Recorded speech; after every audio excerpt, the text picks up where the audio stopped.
Hey, what's going on, sports fans? TJ Jones here. This is the State of the NFL podcast, and welcome to Thursday Night Football.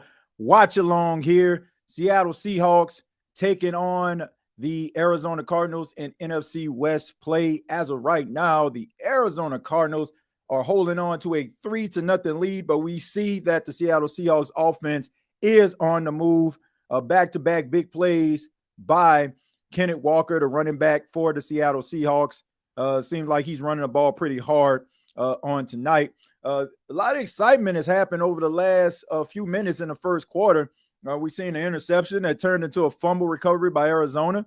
And right now, we're looking at 1st and 10. Kenneth Walker goes up the middle, and he gets about 8 or 9 yards. So Kenneth Walker right now is running the ball really effectively as of right now. So, you're trying to get the nerves down. You're playing on the road. You're playing in Arizona. So trying to run the ball, try to get the crowd out of the game. And here's a play action. Sam Darnold looking, has plenty of time, steps up in the pocket, and just throws it at the feet of Kenneth Walker. That pass is incomplete. That's going to bring up a 3rd and 2.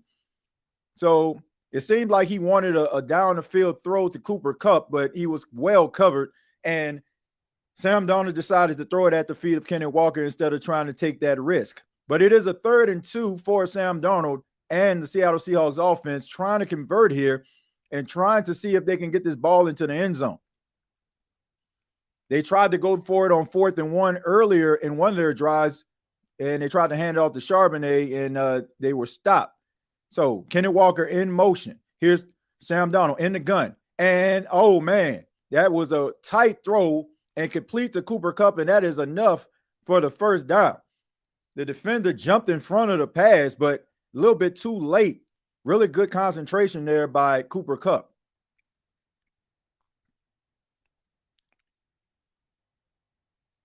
That was a really good throw by Sam Darnold.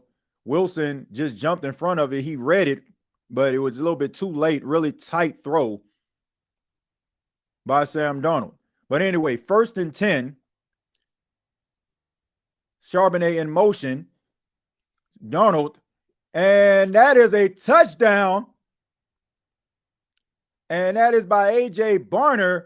And the Seattle Seahawks now have a 6-3 lead. So the way to respond after a field goal by Arizona, Seattle marches downfield, mostly because of Kenneth Walker able to run the ball effectively, and A.J. Barner able to get the defender on a double move.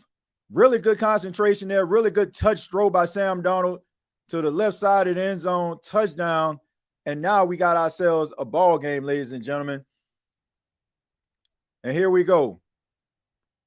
Myers. And that is good. So right now, the Seattle Seahawks now lead this game 7-3. And you're tuned in to the State of the NFL podcast. My name is TJ Jones. And if you're new, you just so happen to stumble across this channel, we do primetime games every single week. Monday night football, Thursday night football, Sunday night football. You can get it right here. We have our live watch-alongs. Feel free to put your comments inside of the chat. Doesn't matter if your team isn't playing tonight. You can come on over and talk football with us. We really enjoy everybody feedback. Doesn't matter what team you repping. We just really appreciate you all stopping by. Alfred says, are the Saints just cursed or something? We was running these same plays and it looked so stale. But Seattle, the same plays look explosive and fun. It's about execution, Alfred. It's about the way that you execute. That's what it's all about. That separates the plays from working and being effective and non-effective. So, that it was a really good play design right there. And they were able to cash it in with A.J. Barner. So credit to the Seattle Seahawks putting together a really good drive and responding to Arizona. I mean, they had a chance.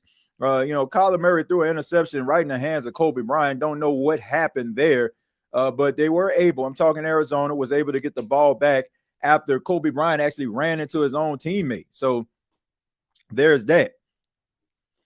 Remember when the Saints fans put bags on their head? That was my childhood. Yeah, I think it was a lot of people's childhood. And, I can relate to that. I grew up in the 90s when the Saints weren't very good. I know I may not look like I grew up in the 90s, but I did. I'm 39 years old. So I definitely know what it's like watching the New Orleans Saints play, play and, not be effective on the field, man. A lot of people looking at the Saints, they think that this is new. Uh, it's new to them, but some of us, we've seen this movie before quite often. We don't want to see it again. Trust me, it can get a lot worse. But once again, the Arizona Cardinals have 3. Seattle just scored a touchdown. A.J. Barner, the tight end, was able to cash it in with a touchdown, 16 yards out. And now Sam Darnold is 5 of 6 for 78 yards and 1 touchdown. Sam Darnold has been playing really well, since he's come to Seattle. A lot of some up and down play, but nonetheless, he's been pretty steady, and he's showing that Seattle made the right decision going after him. And it's also a credit to him and the coaching staff. Sometimes guys just need to go to the right place. All right, so we get the return here, and that's all from Dortch, and he doesn't get much. All right, so they're going to be utilizing Dortch quite a bit, especially with James Conner being out of the lineup. Seems like they're kind of lining him up in kind of exotic ways. I'm using him almost like as a hybrid type guy, running in between the tackles, also serving as the wide receiver. So we look at the Seattle Seahawks defense on the field right now. It's 1st and 10 for the Arizona Cardinals. And, the Seattle Seahawks are a very underrated defense, one of the best defenses that rush 4. They always seem to find home. All right, Kyler Murray doesn't like the play, decides to make an adjustment, calling out his protections here. And here we go. Here's the handoff here to Trey Benson. He gets up the field, gets about 2 to 3 yards on the play. So that's going to bring up 2nd down. All right, so Trey Benson, they're going to be relying on him throughout the season now that James Conner, unfortunately, will be out for the season. We know that the cart came out, carrying him off the field. You never want to see that from a player. It's unfortunate. But, this is a great opportunity for Trey Benson to be that every down back. He was very good at the University of Texas, and he's trying to bring his talents to Arizona. All right, Kyler Murray in the gun. 2 in the backfield, looking, and he is sacked.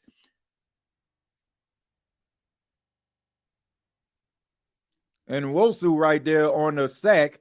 And once again, that is what Seattle brings. They bring a lot of pressure with 4 guys. And when you can bring pressure with 4 guys, you can do a lot of things defensively because guys are getting home. And then on top of that, you don't know who to zero in on because all of these guys can get to the quarterback. It looked like Dortch might have whiffed on it. Seemed like he was supposed to provide a chip there before he goes out, but he didn't. So this is going to bring up a 3rd and 15, 11 seconds left in the first quarter. The clock is indeed ticking. They're probably not going to snap this. They're probably going to bring it to the second quarter, but instead the Seattle Seahawks decide to call a timeout. So it's going to force the Arizona Cardinals have to run this play on 3rd and 15. Hi, Lamar got sacked like 7 times last game. Yeah, he did, and that was impressive by the Detroit Lions. I mean, anytime you can keep an elusive, athletic quarterback like Lamar Jackson in check, not allowing him to escape the pocket, it's always a great night. Like, that's not something that teams are able to do, getting 7 sacks on Lamar Jackson. Hey, TJ, the Seahawks going to be a tough out for a lot of teams. Very good team. Yeah, very underrated, man. They don't have a bunch of big name guys on the team, but, they're able to get home. Sometimes, that can be an advantage. All right, Kyler Murray in a gun. He rolls to his right.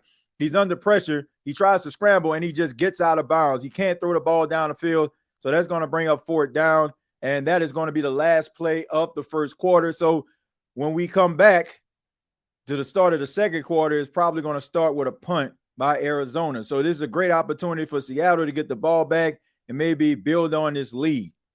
And trust and believe Seattle, the way that they play on Sunday versus the Saints, a lot of these offensive players probably well rested knowing that they didn't really have to do much in the last game. I mean, that most of the players offensively and defensively got opportunity to rest in the fourth quarter because the game was so out of hand. So that's a great advantage for Seattle. to get guys, not taking any type of, punishment. They're able to kind of just sit on the sidelines, kind of recover to be able to, play in a game like this. That was an advantage. Jumping on a team early, dominating the game, gives you an opportunity to sit your starters. Hey, TJ, I think I already read that. Says you look like you grew up in the 90s. Well, I did grow up in the 90s.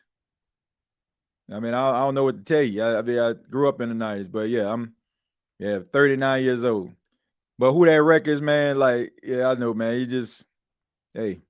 Anyway, some people wasn't sold on this Seahawks team, but I'm impressed, says Hubert. Yeah, I mean, look, like I said, a lot of these teams are like very, underrated because a lot of people don't pay that much attention to them. Like, you got a lot of players that fly under the radar, and, and sometimes they don't get the credit that they deserve for being a really good, solid football team. But at the end of the day, the Seattle Seahawks, they're one of the best front fours in football right now.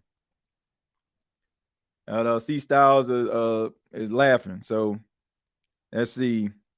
But yeah, who that record? He always got something sly to say. I caught that at the end of the show, bro. Sound like you're a hater to me tonight, bro. I don't know what I did to you, bro, but hey, it is what it is. But yeah, this is the State of the NFL podcast. Really do appreciate everybody's time. I ask that you hit the subscribe button if you enjoy the content. We're trying to grow this channel, and I appreciate everybody that has subscribed to this channel. We talk about some of the hottest topics in all of the NFL. Doesn't matter the team. We do live streams, watch-alongs, and if you're into that type of stuff, I ask that you hit the subscribe button. Shouts out to my boy Smitty, man, coming through. Atlanta Falcon content creator right there, man. Y'all make sure that y'all subscribe to my guy channel. All the Atlanta Falcon fans that are part of this this platform, and make sure that y'all subscribe to my guy, man. He gets you up to date with them Atlanta Falcons.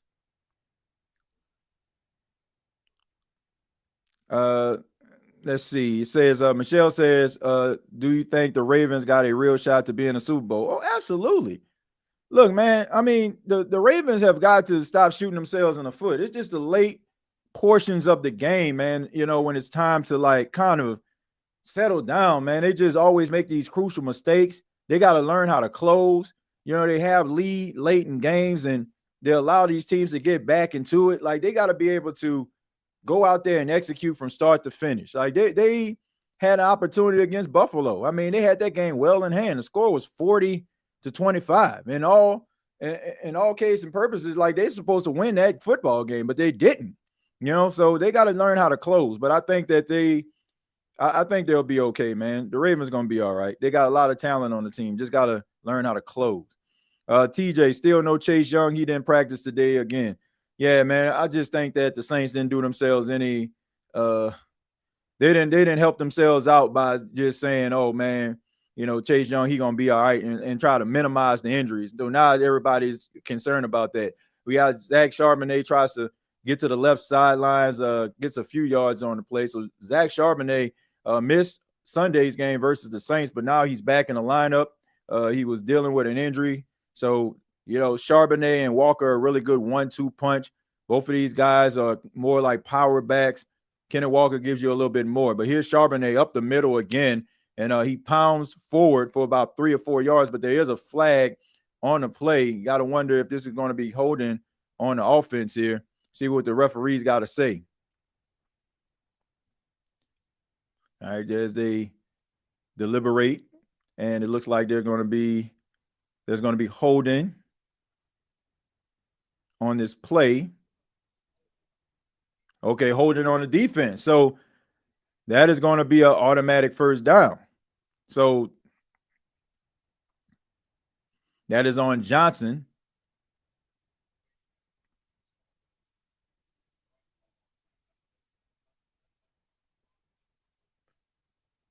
So the Arizona Cardinals aren't really doing themselves any favors right now. You got to make sure that you minimize these mistakes. You don't want to give Seattle all the momentum. They already have a 7-3 lead, and seem like the running backs are running very effectively. Here's the toss off the Charbonnet.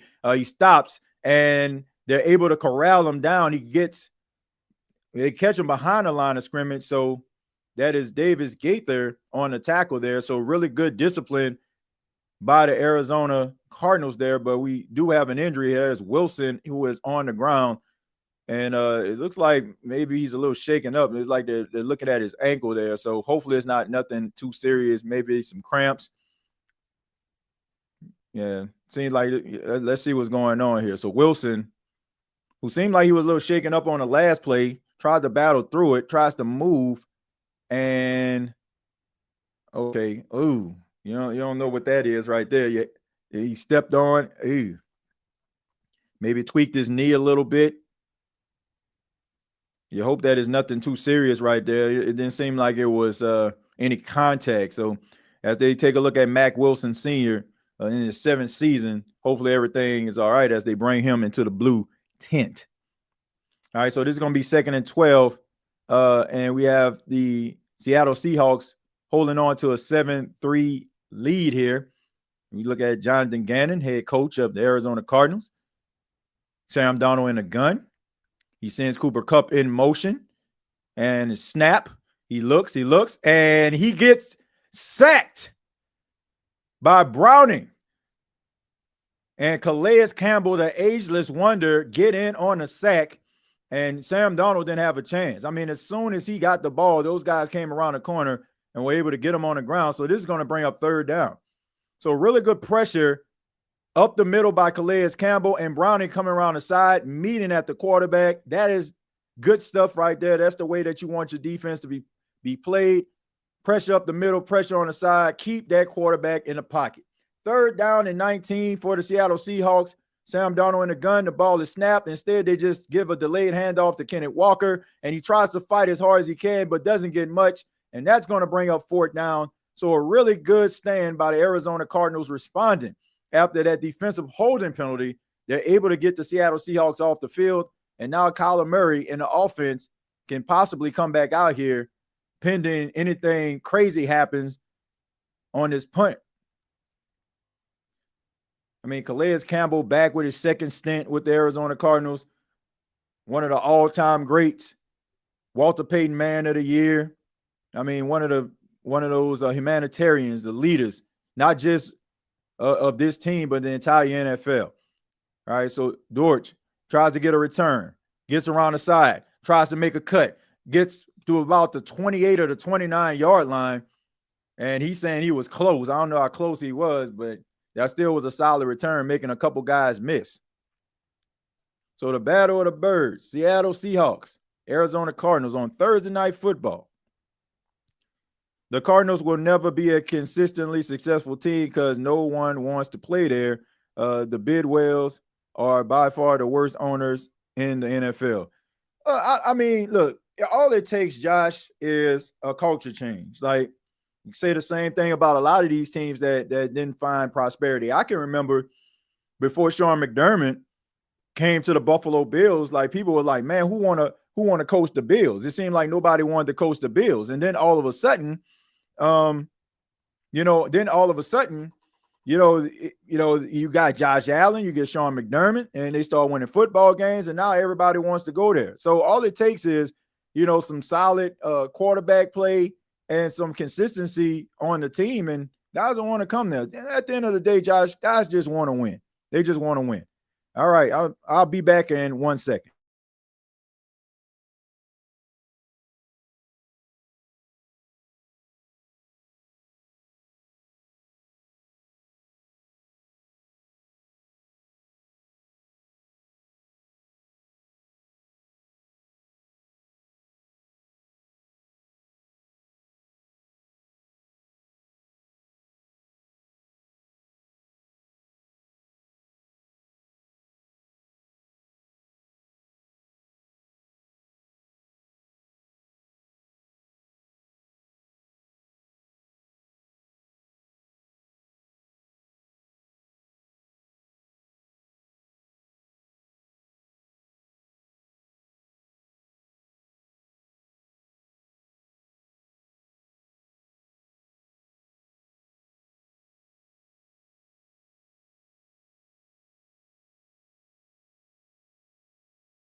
All right. Sorry about that, folks. Sorry about that.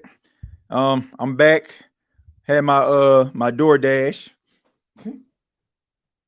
Had to get my DoorDash, man. Didn't get a chance to get anything to eat. So I had to do some DoorDash. But the crazy thing about it is they actually delivered it to my next door neighbor, to my neighbor's house. My neighbor just gave me the food. All right, but anyway, 1st and 10, handoff to Trey Benson, gets around the sidelines, and really good game right there. Gets about 6 or 7 yards. He's still fighting. So he gets about 6 or 7 yards on the play. Got my Wendy's right here. Shouts out to Wendy's. Coming through in the clutch. Y'all already know what it is, man. Hungry. First, 2nd and 2. Here's a pass. And miscommunication right there between Kyler Murray and Marvin Harrison Jr. So they started off the beginning of the game trying to build up the confidence of Marvin Harrison. Little quick pass to just try to get the ball in his hands. Seemed like Kyler Murray thought he was going to run a comeback route. Instead, he goes drifting up the field. I guess he thought maybe it was going to be a little bit of a back shoulder fade there. So miscommunication, something they're going to have to work on. All right, so a lot of talk about Marvin Harrison's confidence and where he is right now. All right, so 3rd and 2, Kyler Murray in the gun, quick pass. That pass is caught, and that's to Mike Wilson, and that's enough for the first down. So the big man, 6'5", wide receiver, Mike Wilson, more of a possession guy, but is very reliable in the red zone. Was able to catch a touchdown on Sunday versus the San Francisco 49ers. All right, so little tempo right here. Here's a check down. Trey Benson tries to get around the corner, stiff arms, fighting. And Witherspoon would not let go until his teammates came along and was able to bring Trey Benson down to the ground. So credit to Trey Benson. I mean, he had him behind the line of scrimmage, but he was able to fight as much as he can to get about 2 or 3 yards on that. So Trey Benson running hard. But keep on looking at Marvin Harrison Jr. They have got to find a way to get this guy involved in the game. But here's the snap, a little bit more tempo, and that pass is batted at the line of scrimmage yet again. That is the second bat down by the defense of the Seattle Seahawks. But that kind of comes with the territory. You know, Kyler Murray, not the tallest quarterback in the world. So you got those big guys that are holding their hands up. Kyler Murray trying to get the ball over their heads. And when you're like 5'10", 5'11", I'm being generous, you know, it's kind of hard. It's the reason why, you know, a lot of his plays are in the gun from time to time. Most of the plays to try to get him out of the pocket a little bit quicker. All right, so 3rd and 7, they get the snap, and he throws it, and it's caught by Trey McBride, and he gets up the field, and he gets enough for a first down. So he makes the first guy miss, and he's able to get that first down, and Trey McBride is fired up. So Trey McBride is one of the most underrated tight ends in football. People are starting to wake up to how talented this guy is. Right? And what Josh alluded to, like when you're playing out in Arizona, a lot of people don't really pay that much attention to you. But this is a very talented tight end. 1st and 10, Murray in the gun, snap, looking. And that pass is caught once again, Trey McBride. So Trey McBride with back-to-back big plays, able to get back-to-back first downs. So the connection between Kyler Murray and Trey McBride, there's nothing wrong with that. He's able to get him on a little bit of an out route there. I mean, basically just what Kurt said, a free release. I would think that you would want to try to guard arguably the best receiver on the team, even though he plays tight end. 1st and 10 for the Arizona Cardinals. Once again, Kyler Murray in the gun. And here's the snap. Tries to throw it quick, and he tries to throw a fade down the sidelines, and it is incomplete. And that is intended for Weaver, the former Colorado Buffalo right there, man. And Weaver, who came to the Arizona Cardinals a few years ago, has been productive, and he's seen his play be a little bit more consistent. He's more active, a part of the rotation, and a very talented wide receiver, man. Was a guy that was a part of the East-West Shrine game, took part in that, and I think he opened up a lot of eyes, was able to go to Arizona, and now he's part of their rotation. 2nd and 10. Here's the snap by Kyler Murray, and he checks it down to Trey Benson. Trey Benson tries to get around the side. He fights, stays on his feet, and able to get a few yards on the play, but really good balance right there by Trey Benson. Was getting pulled down, was able to stick out his hand to keep his balance and try to get a few yards on the play. Not much, but still really showing the athleticism there. So 3rd and 11 for the Arizona Cardinals, and the Seattle Seahawks are trying to at least hold these guys to a field goal. And Kyler Murray and the offense is trying to convert a 3rd and 11. All right, so here we go. It seemed like Seattle is going to bring some pressure here, but instead they drift off, and that's a quick slant. And it's intercepted by Dearness Jones, and he's going down the sidelines. And oh my goodness,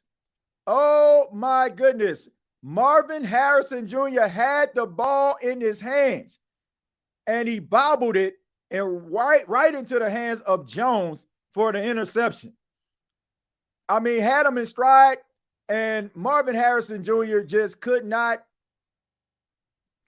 focus on the catch, and the ball just bobbles up in the air. And Marvin Harrison Jr., man, right now he is going through it, man. He is going through it. I don't know what's going on with Marvin Harrison Jr. at all, but he's going to have to figure it out, because right now, homie not looking too good, man. It seems like he's in his head. It seems like his confidence is shot, and that's something that you do not want. All right, but anyway, it says, hey, TJ, you think the Cardinals wasting Kyler Murray prime year? No, I don't. They got enough talent on this football team, man. They got enough talent on this football team. Mike Wilson, really good possession receiver. Marvin Harrison, like, he just needs to get it together. Trey McBride, one of the best tight ends in football. Trey Benson, a very promising running back. They seem like they fixed their offensive line, which, had some issues. Seem like they've been drafting really well, get a good core right there. And defensively, man, they got some talent, man. Some guys that get to the quarterback by committee. They changed around their defensive line, brought in some guys. So they're doing what they can to try to make this team formidable. But you got to catch the football if you're Marvin Harrison. You got to help out your quarterback there. TJ, I don't think you understand how poorly run the Cardinals really are. Look into it once. It's like nothing you ever seen in another NFL team. Well, I've known the history, Josh, of the Cardinals.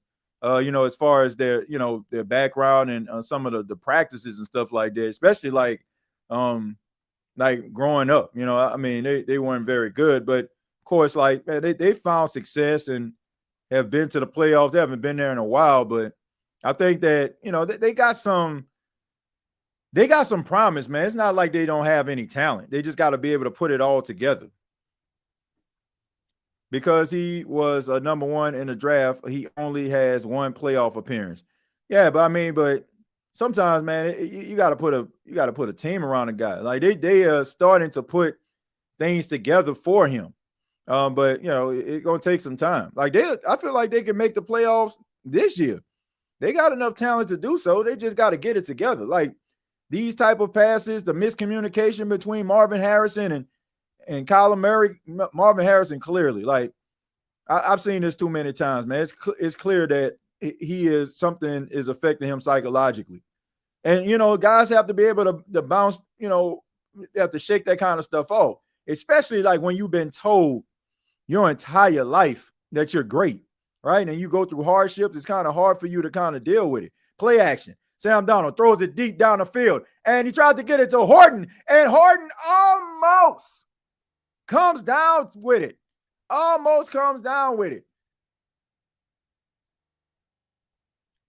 Man.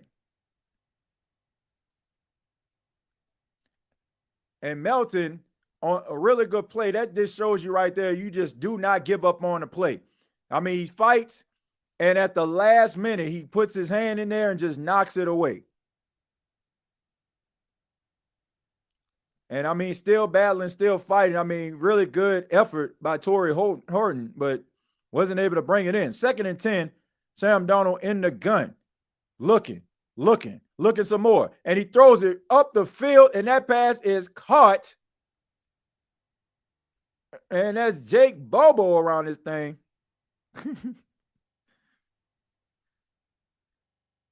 I mean, really good pass by Sam Darnold. I mean, he looks, he goes through his progressions.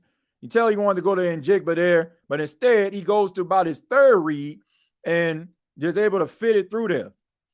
And really good concentration right there by Bobo, because that pass was thrown behind him. And he was able to reach behind him and come down with the catch.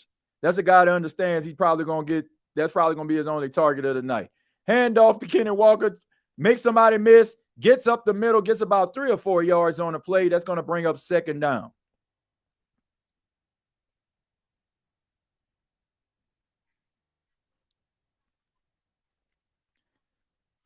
TJ, thanks for the great commentary. Putting in all-nighter with schoolwork. You keeping me company. Who that? Ryan, look, keep up the good work, man. Keep up the good work. That's what it's all about, man. Trying to apply yourself, man, to be something great. But appreciate you for being here. Here's the handoff, and this is the Kenny Walker. He gets around the left sidelines, and what a tackle right there by Clark. And that could have been really, really ugly. Like, Kenny Walker had a full head of steam right there, and Clark was able to get around the sidelines and come up with a tackle. But there is a flag on the play. Let's see what this flag is all about. Let's see what this flag is all about. 6 minutes, 45 seconds left. Buda Baker looking like he a referee, all up in the conversation. And the referees are deliberating, trying to figure out if they're all on the same page. So Kenny Walker is penalized for taunting. All right, so it was obviously something that he did that the referees did not like. I mean, football is a game of emotion sometimes, folks. All right, so Clark gets him down to the ground. Clark kind of dragged his feet a little bit.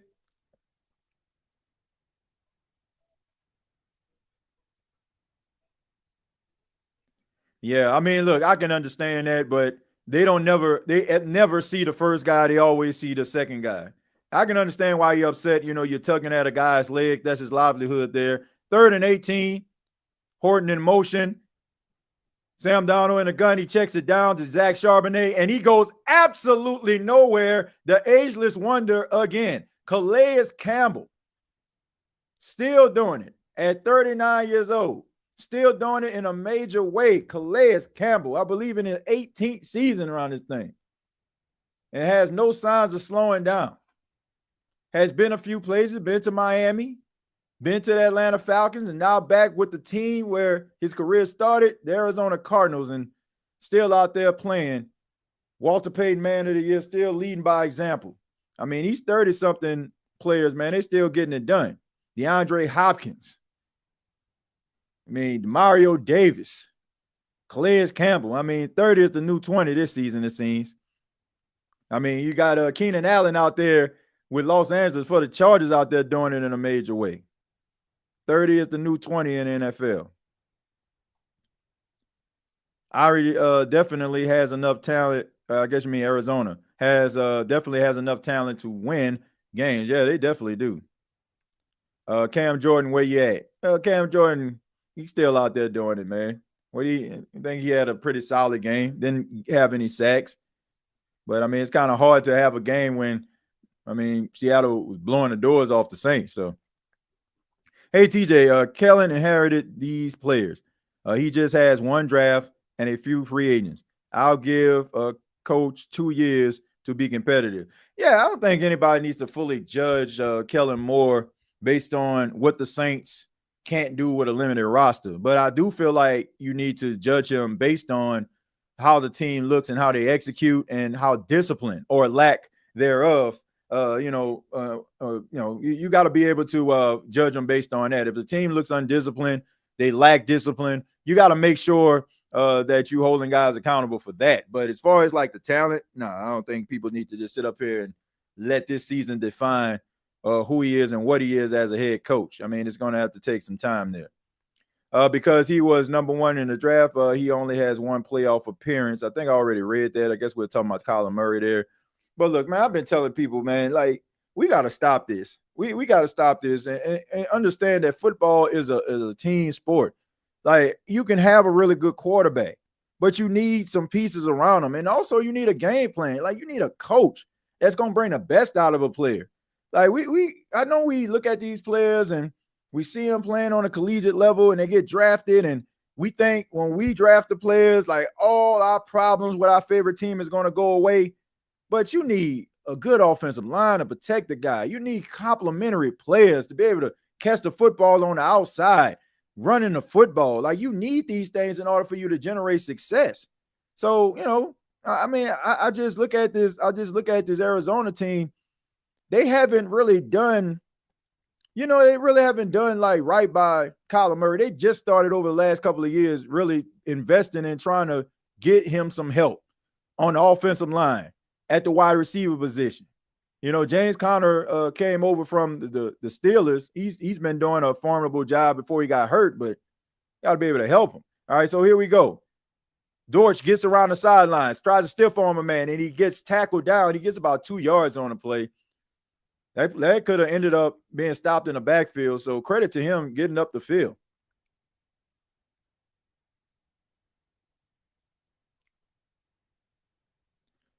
All right, so that's going to bring up second down, 2nd and 6. Kyler Murray in a gun. He looks, and that pass is caught, and that is to Trey McBride again. So he gets past the line of scrimmage, but he does not get much. That's going to bring up a 3rd down. So a little bit of tempo right here from the Arizona Cardinals, trying to get to the line of scrimmage, trying to take advantage of maybe a matchup that they see. And teams seem to do that. Like when they feel like they got a really good matchup and they want to keep that defense on the field, they'll probably use a little bit of tempo. All right, so 3rd and 2. Kyler Murray in the gun. I believe, if I'm not mistaken, Michael Carter in the backfield. Michael Carter just got activated for this game due to the injury of James Conner. And here's the snap handed off to Michael Carter. Michael Carter tries to fight up the middle, but he does not get it. That's going to bring up 4th down. I don't know about that play call, man. Questionable play call. And if you're going to run a 3rd and 2, you will at least want your star running back, or at least your starting running back in Trey Benson, to try to run that on a 4th and 2. Instead, they go with Michael Carter, a guy who just got activated from the practice squad. So I wasn't a fan of that play, and I don't think a lot of Cardinal fans were either. So Blake Gillikin is in the game for the punt, and he's able to get it off. Nice solid punt right there. Good hang time. Horton receives it, tries to get up the middle, and he gets tackled, and they're dragging him back all the way back. Really good work right there by the special teams of the Arizona Cardinals. They don't want anything like what happened versus New Orleans Saints, where Torrey Horton returned a 95-yard return for a touchdown. So, credit to the special teams.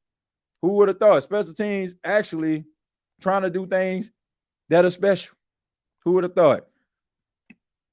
No, TJ, what I mean is that the Bidwells do a lot of stuff behind the scenes that is incredibly disrespectful to the players and coaches, and they've never stopped doing it. I have to take a look at it. Now, you got to give me some examples, Josh, so maybe we can talk about it. Maybe we can talk about it. Yeah, that's what this show about, man. We're in the second quarter. We're in the second quarter, so, you probably could come through with some info. We can probably talk about it a little bit. Maybe that would help the Saints, and Sunday's O-line is healthy. Yeah, I mean, look, you got to be able to be healthy, and you got to be able to develop a level of chemistry, but it seems like this is going to be the first week where all hands are going to be on deck on the offensive line, the Saints starting offensive line. Sam Darnold rolled to the right, tries to throw it down the field, and that pass is caught. I mean, and Elijah Arroyo, I mean, and big target. And look, that's all Sam Darnold right there. Rolled it out of the pocket, got the hand up. That's always going to be a mismatch when you got Sweat in coverage, more of a edge rusher. When you got him down there, you know that you got a mismatch. You know two things are going to happen. Rather, it's going to be pass interference or it's going to be a catch. Well, here we go. And play fake. He's looking. Sam Darnold tries to run up the middle. And he's running. And he's still running. And he's still running some more. And he slides down to the 30-yard line. So Sam Darnold taking it himself. Wide open, middle of the field. And that's what you have. You got man coverage. Everybody's going back, and nobody's accounting for Sam Darnold. Probably don't think that he's going to run. And he's not a guy that's looking to scramble all the time. But if you give him opportunity like that, he will take advantage of it. And here we go. Here's a toss play to the right to Zach Charbonnet. Got a block out in front. Makes a guy miss. Spins. And he gets the first down and a little bit more. And the Seattle Seahawks are on the move. And I'm pretty sure they're not going to snap this ball. They're probably going to take it to the 2-minute warning. So right now, the Arizona Cardinals defense is on their heels, and the Seattle Seahawks offense is on the move.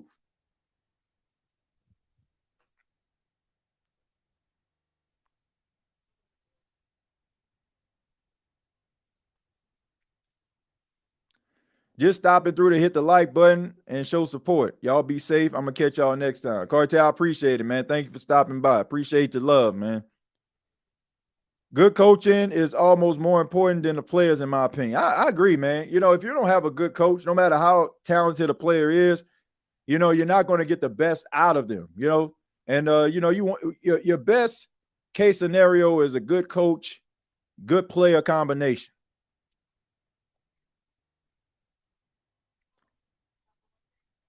The Saints O-line finally healthy. Maybe they would on Sunday versus the Bills in terms of a protection standpoint. Yeah, like I said, this is the first time the New Orleans Saints offensive line is going to play together since the season started. Because Trevor Penny, more than likely, is going to play in this game. He was a full participant in Saints practice today. And then also Tallahassee Fuaga was a full participant after missing the game versus the Seattle Seahawks. So, you know, having those two guys out there, that's a part of your starting rotation.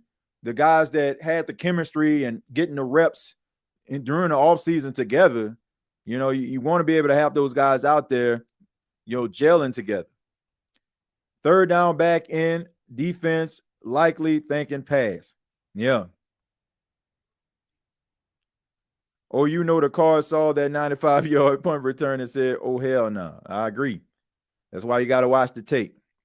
All right, so Josh says, for example, the charge the players for meals at practice and stuff, nickel and dime players every way they can, incredibly stingy with the contracts. The list goes on and on. Yeah, I mean, Josh, there's a lot of teams like that too. I mean, we heard about the Bengals when they had their whole Ring of Honor ceremony, had the former Bengals players sitting amongst the fans, like really wasn't showing that much love to them. I mean, you have organizations that's like that, kind of a little bit of some skin flints. But, you know, you want to be able to treat your players with respect. They're the reason why you're able to generate billions of dollars for your organization. And these guys give it their all. So you might just want to like show a little bit of respect. I definitely agree that, you know, they need to do better if they're doing those type of things. TJ, I'm playing Madden and I'm up 3 against the Bills. There's hope. If you don't, what are you playing on? I got to ask, are you playing on all Madden? Or are you playing on rookie? All right, so anyway, 1st and 10, Sam Darnold, a gun delayed handoff to Zach Charbonnet. Seemed like that was a miscommunication there. He bumped into Cooper Kupp, but he was able to lean forward for a couple of yards there. So this is going to bring up 2nd down as we get under 2 minutes. And I'm pretty sure what Seattle is thinking about is leaving as little time on the clock as possible for the Arizona Cardinals to be able to facilitate a possible 2-minute drill. All right, so, I mean, you got plenty of time, 2 timeouts. Use one of your timeouts early in the game, but have plenty of time. Playbook still open. All right, so here we go. And here's a play action pass, and Sam Darnold off his back foot, and you got a flag on a play. And that was for Arroyo, but instead there's going to be a pass interference penalty. It looks like it's going to be on a very talented safety, Buda Baker. So that's going to be a 1st down at the 1-yard line.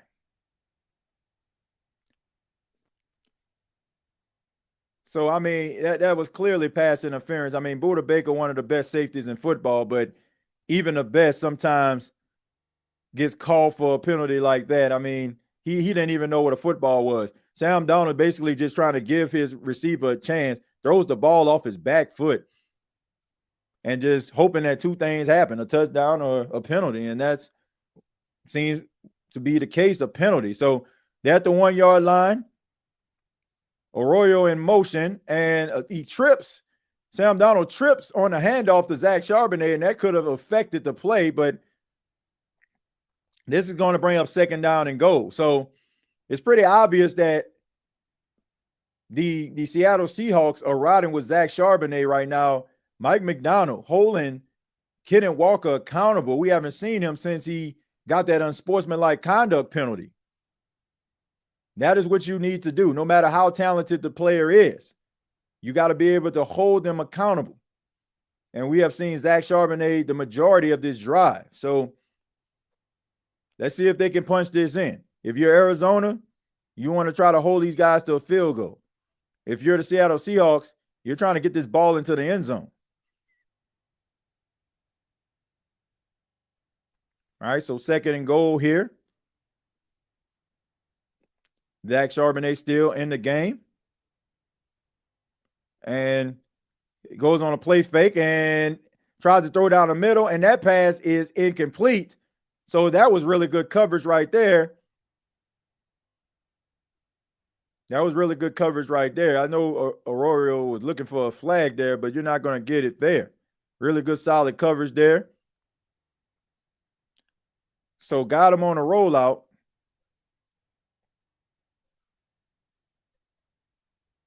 And I don't know. I don't agree with that play. And when I'm looking at it, it seems like Sam Darnold could have possibly took it himself. I mean, you had yourself an offensive lineman and could have blocked for you and right in front of you. You could have probably walked into the end zone. Zach Charbonnet, left sidelines, fights, scratch, claw, teammates pushing him all the way in for the touchdown. Zach Charbonnet able to take it in from 2 yards out with a little help from his friends. And now the Seattle Seahawks have a 13-3 lead heading into the locker room.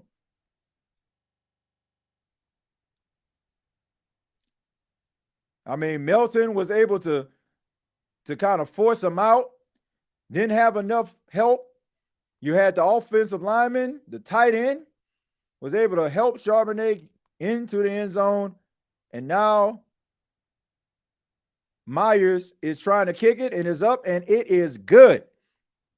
So the Seattle Seahawks, 14, Arizona, 3. But not all is lost. 2 timeouts for the Arizona Cardinals, so they still have plenty of time to try to get this ball into the end zone or maybe a field goal to try to cut into this lead.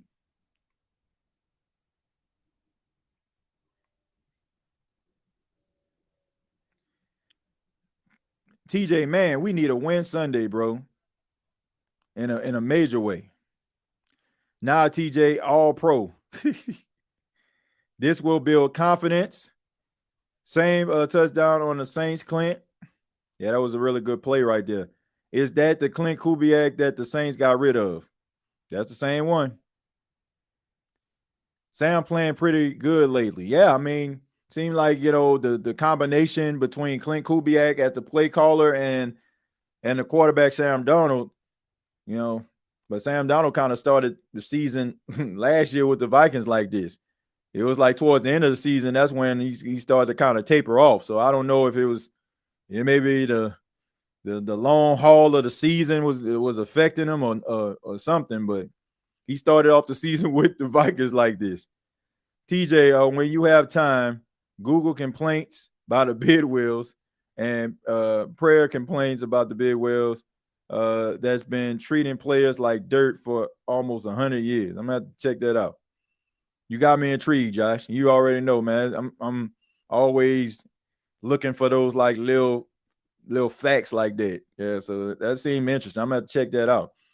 Seahawks maybe are really just a good team.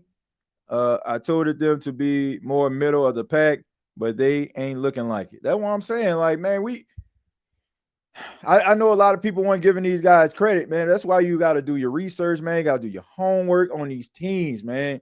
Just because, like, people aren't talking about them don't mean they ain't making no noise. And When I seen Seattle at the beginning of the season, even when they lost to the 49ers, I was like, man, they look pretty doggone good. So, I mean, it wasn't just a outlier the way that they played on Sunday. I mean, we're seeing them build on that momentum that they had. So, credit to the Seattle Seahawks. If they can continue the way that they're playing, I think, they can possibly make some noise in the West. I mean, the West is wide open. It's a very competitive conference. We know that the 49ers haven't lost the game. The Rams lost to the Philadelphia Eagles in heartbreaking fashion, but all those teams are going to be there in the end. All right, so here we go. Here's the return. And he gets to about the 27-yard line. That's going to bring up a 1st and 10 for the Arizona Cardinals to try to get themselves some points before the half. I bet you're happy like a MFer. He's not with the Saints. Probably is, man. I mean, not too many playmakers was around, and then they had a lot of injuries last year. So that was an absolute disaster. Seattle put up 80 points in 2 weeks. And the majority of them happened on Sunday. So anyway, honestly, it hasn't even been a week. They played Sunday. And that pass is almost intercepted. So Julian Love, who did not play on Sunday, able to play tonight and almost came away with an interception. So Jonathan Gannon seems extremely frustrated right now. I don't know why he decided to force that pass into double coverage like that. Look, you can't force the issue. You got to take what the defense gives you. 2nd and 10 for Kyler Murray and the Arizona offense. In the gun, looks, tries to get the ball to Marvin Harrison Jr. on a comeback route, and that pass is incomplete. And the Arizona Cardinal fans are very upset.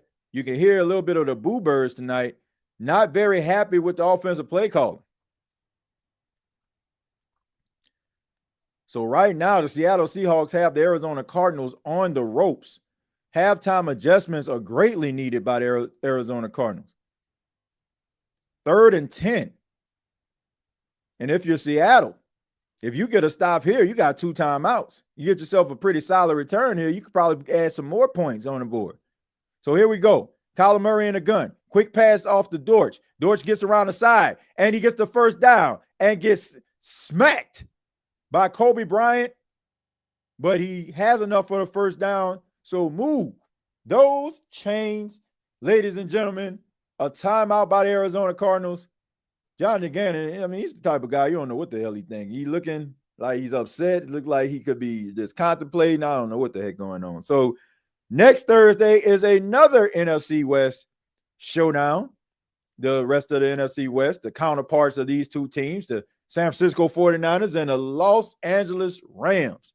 Should be a good one. If you're the Rams, you need that game because the 49ers are now undefeated and have beaten the Seahawks as well as the Cardinals. All right, so anyway, 1st and 10, and he is sacked by Leonard Williams.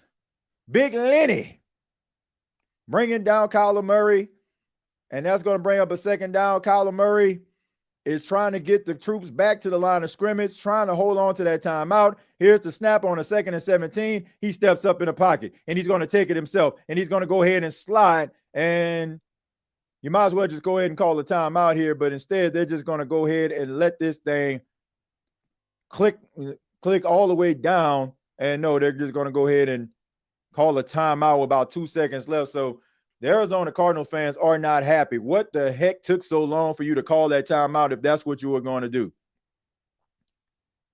And this man is very upset. You can actually read his lips there.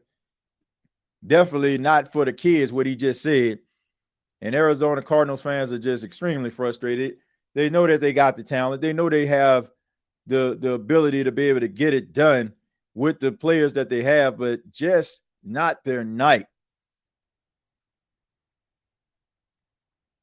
And this is a game that you need. I mean, the NFC West could be one of those teams where you see 3 NFC teams make the playoffs, and you don't want to be the odd team out. So the Seahawks end up calling the timeout after Arizona called their final timeout.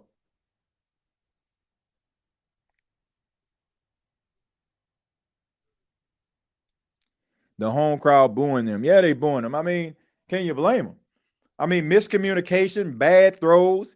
The chemistry between Kyler Murray and Marvin Harrison Jr. is clearly not there. There's been 3 passes where it seemed like they had miscommunication. That comes with reps. You got to be able to get those reps, man. Like Kyler Murray should be able to make those throws to Marvin Harrison in his sleep. Like he should be able to make those with his eyes closed. So here we go. They're playing quarters right now, deep, playing prevent defense here. They're only rushing 3. Kyler Murray throws it to Mike Wilson. He tries to get around the side. He's not that type of guy. He falls down to the ground, and that is the end of the first half. And the Boo Birds are out and about in Arizona. That is a sound that you do not want to hear.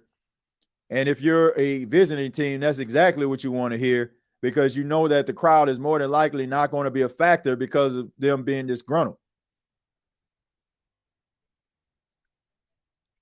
All right, so Jonathan Gannon here trying to figure it out. 4-18 record when trailing at halftime.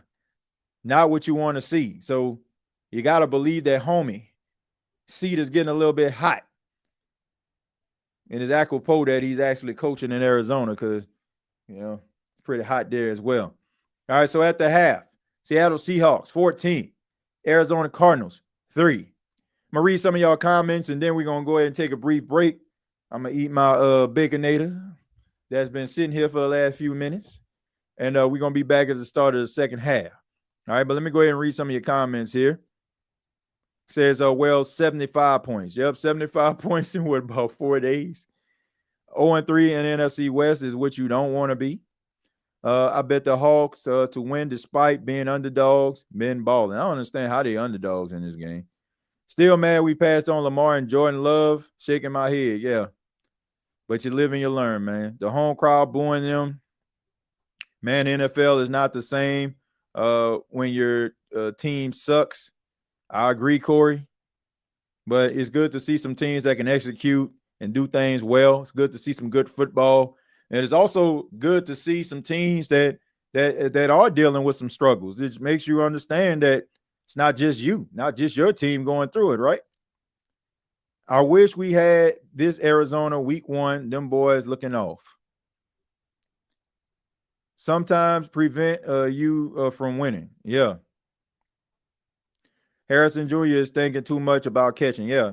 He's in his head. You can tell. Like he's one of those guys that wears his emotions on his sleeve, and that's not necessarily a good thing. That is not necessarily a good thing. You gotta block out the white noise. You got to move on from first down to second down if you didn't catch the pass on first down on the second down. So he has to figure it out, man. I mean, it's pretty clear that he's going through something right now. And the only person that can get him out of this is himself. So he's going to have to come back out here because this team is counting on him to make some plays.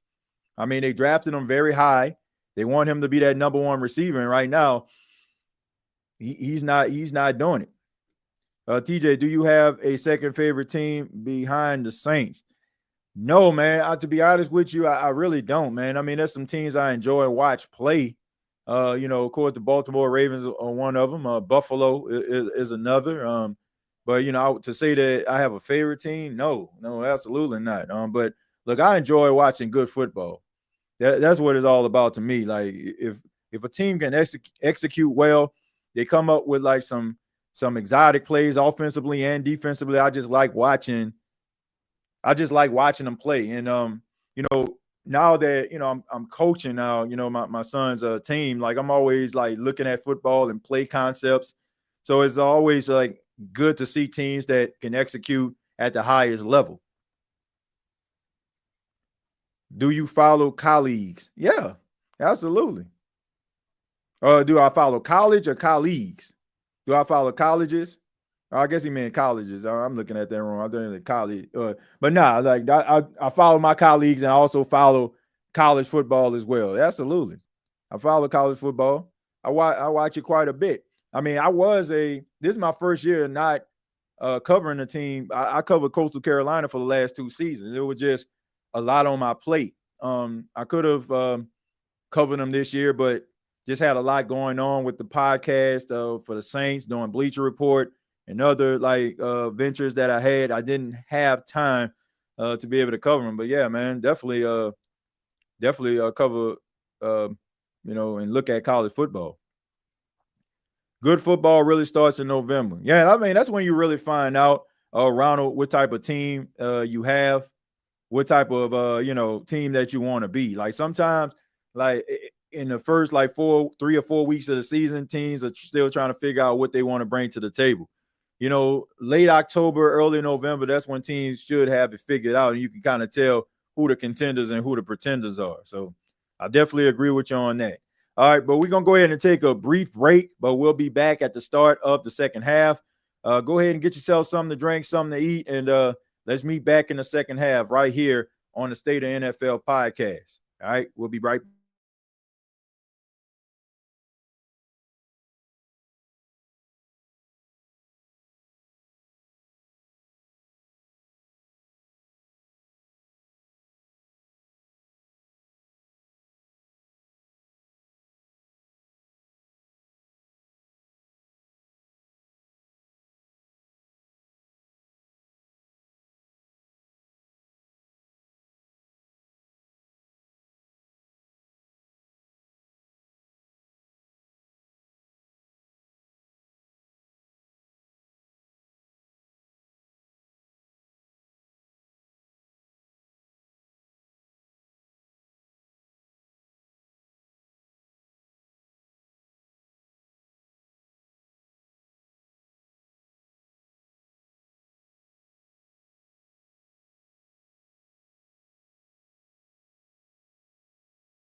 All right, ladies and gentlemen, we are back. The start of the second half. Look at the comparison of the quarterbacks between both guys. Got the stats for you all right here. Sam Darnold, 8 of 11 for 123 yards, 1 touchdown. Kyler Murray, 14 of 23, 83 yards, and 2 interceptions. So first interception clearly was on Kyler Murray. The second interception was a bobbled pass that should have been caught by Marvin Harrison Jr. Instead, was picked off by Dearness Jones. So here we go. And got a return by Seattle. And Derek Young tries to get up the middle there and gets past the 30-yard line to about the 32 or the 33-yard line. Some extracurricular activity going on.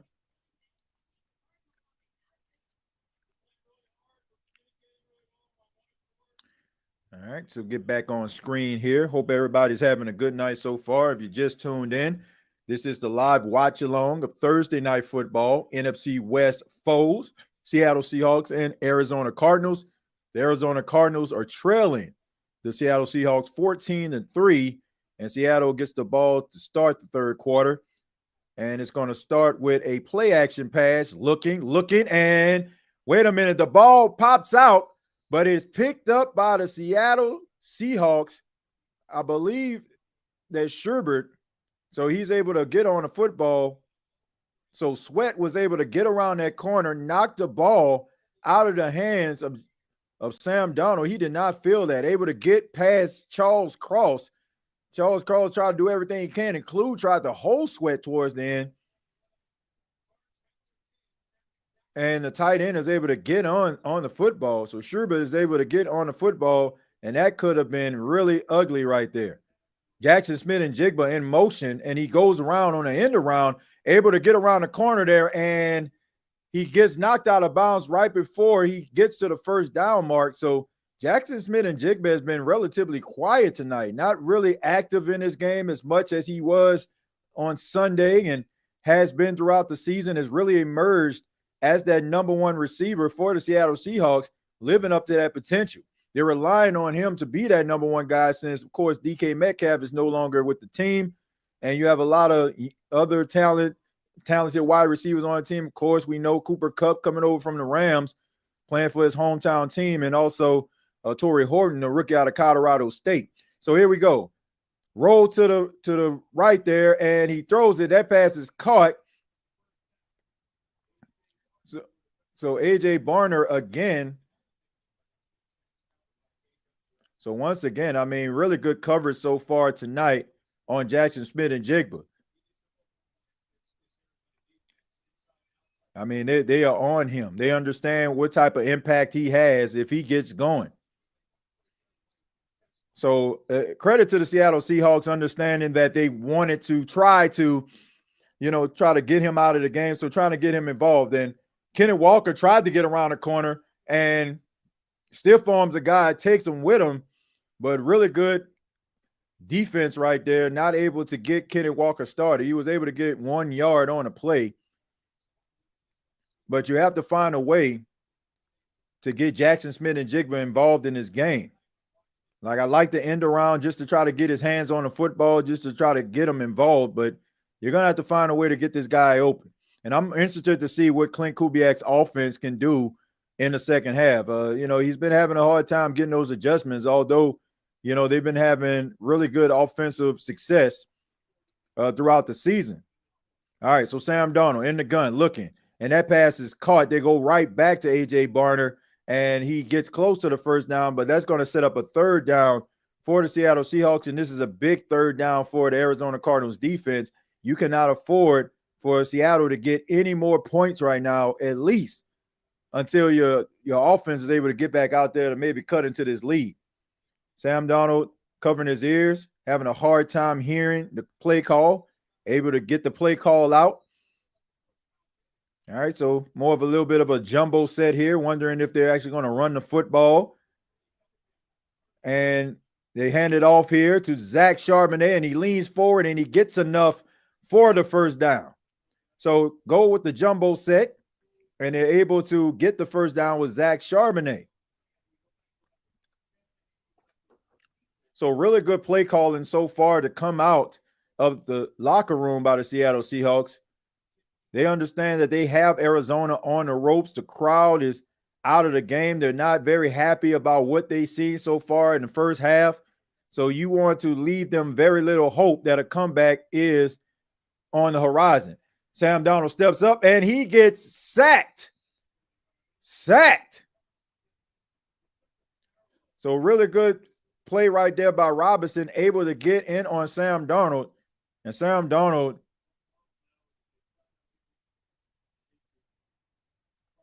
all right, so we got an injury on the play there, but really good defense by the Arizona Cardinals, able to get Sam Darnold on the ground, trying to get pressure on Sam Darnold, get him off the spot. We know that Sam Darnold, even though he's been playing well, you put a little coverage, and a little blitz in his face, sometimes he gets a little rattled. We know about the old saying he's seeing ghosts. So they're trying to make him see ghosts tonight.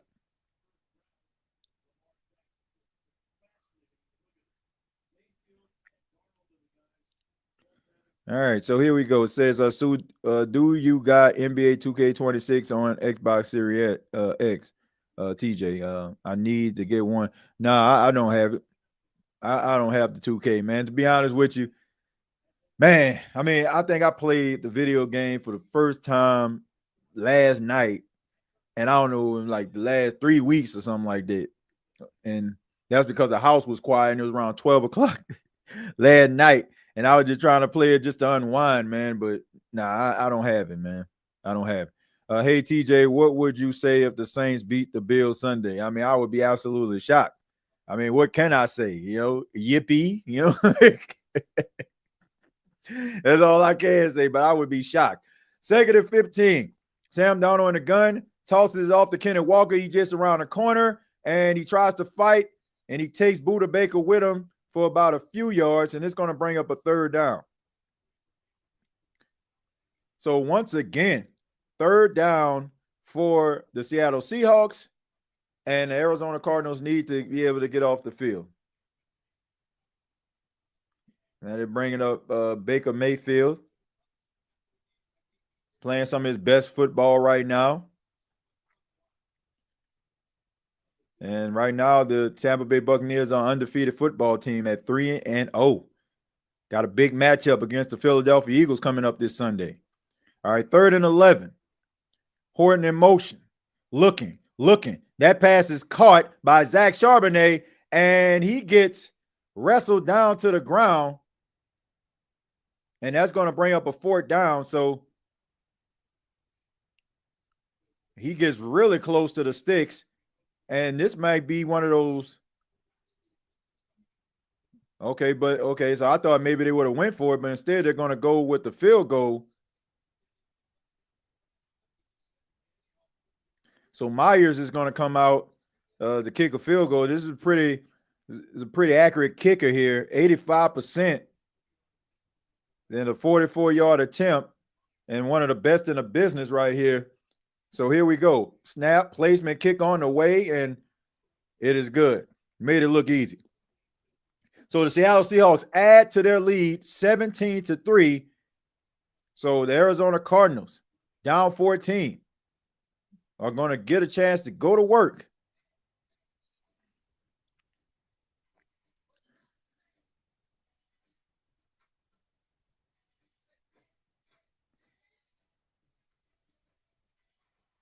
One second, I got to plug in my laptop.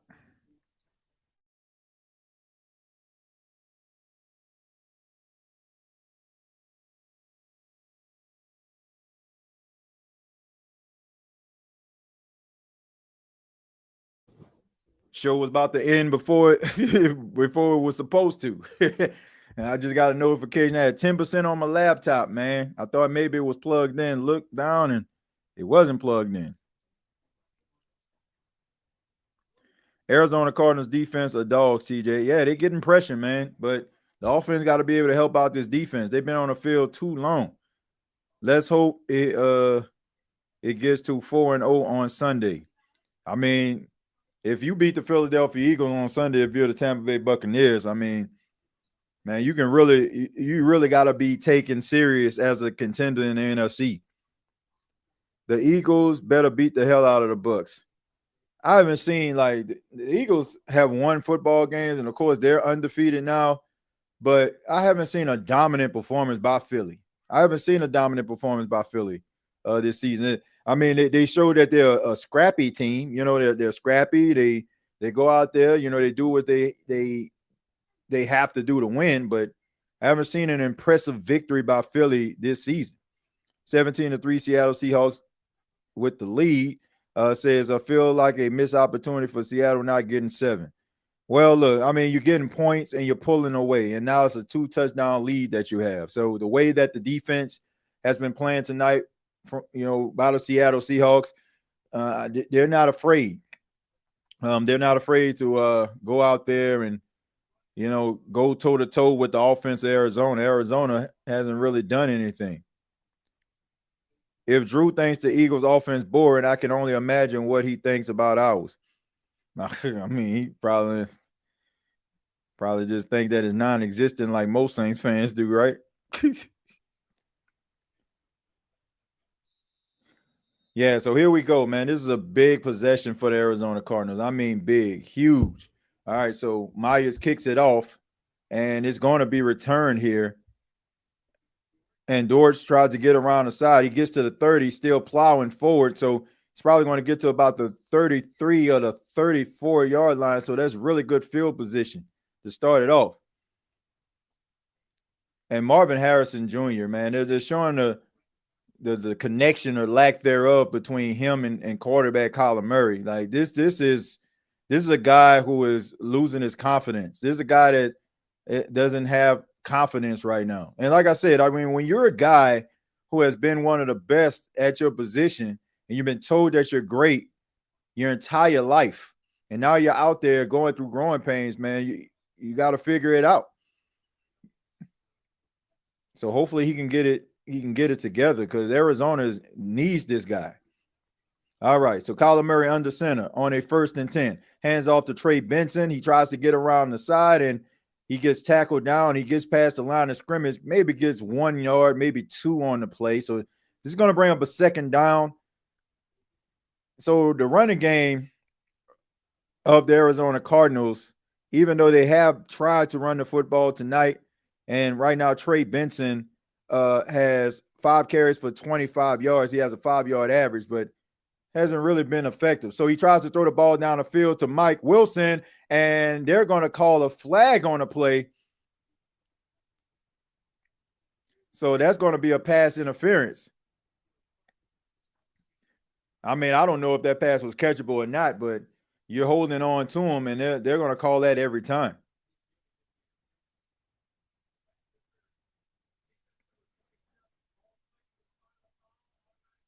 So that's automatic 1st down. And of course, pass interference is a spot foul. Last watch along, that was the topic of conversation throughout the night.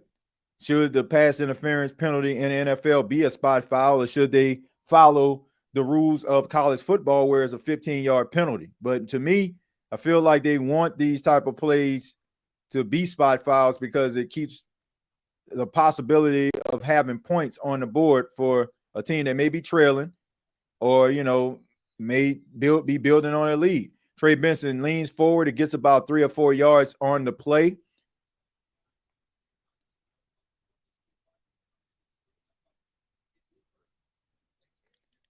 All right, so Marvin Harrison Jr., it seemed like, he's really going through it, man. I mean, look, I don't think anything is going on with him except he's lacking confidence. And Kyler Murray it tries to lean forward, but there's a flag on the play. I mean, he gets absolutely nothing, but they're probably going to call this holding. I mean, Byron Murphy was all over him. I mean, draped up and dripped out all on Kyler Murray. And now that's going to be holding on Johnson, former Ohio State Buckeye right there, gets the holding penalty. I actually met him, Paris Johnson. Good guy, man. Met him at the NFL Combine a few years ago. Man, Paris Johnson, I mean, tries to take a wusoo to the backfield. I mean, He puts that big paw out there and basically just gives him a clothesline. Tries to stop his momentum there. But once again, you have the penalties. You have the miscommunication between Murray and Harrison. So somebody has to make a play. Somebody's going to have to step up here. Kyler Murray looking. Checks it down to Trey Benson. Trey Benson cuts cross field. And it looked very promising, but it's right there. Thomas was right there on the spot, not Earl Thomas. But he's able to get the stop. Looked like Earl Thomas on that play.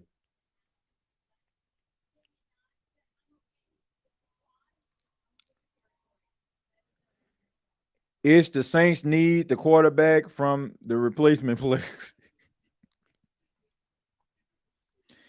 They should try to get him the ball with some quick routes, maybe wide. They need to give him some passes that build up his confidence. Like he's up the field right there.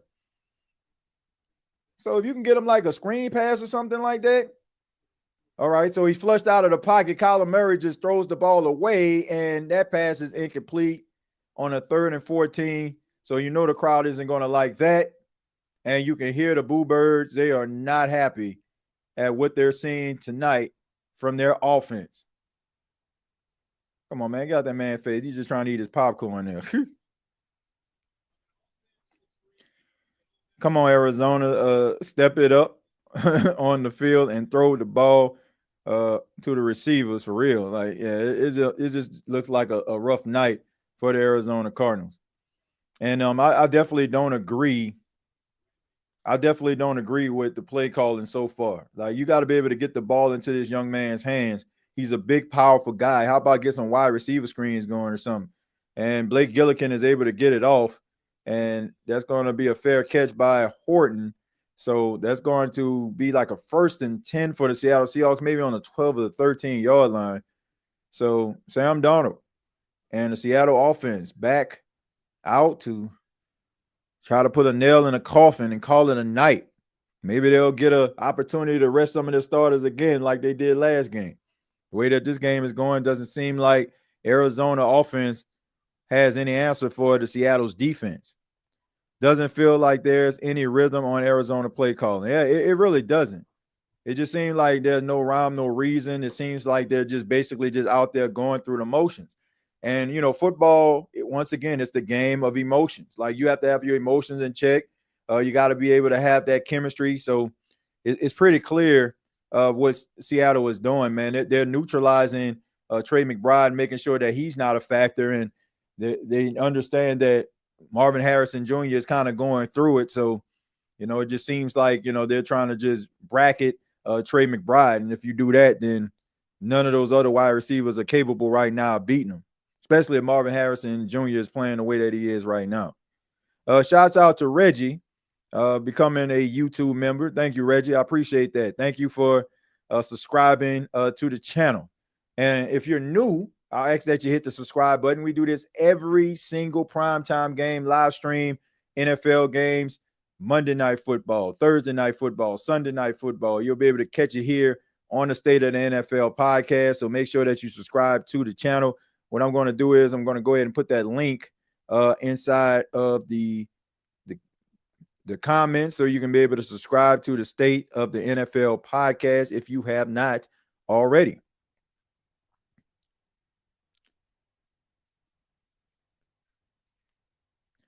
So I'm going to put that link inside of the comments.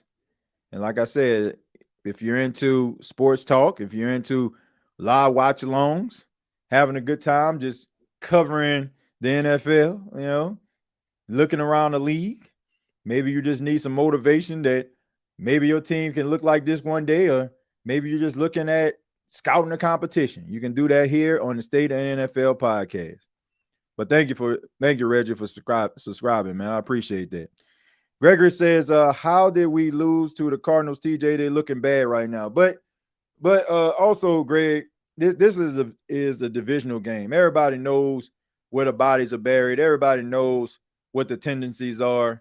Like, you kind of just know your foes. So, I mean, this is not an indicator of who and what Arizona is.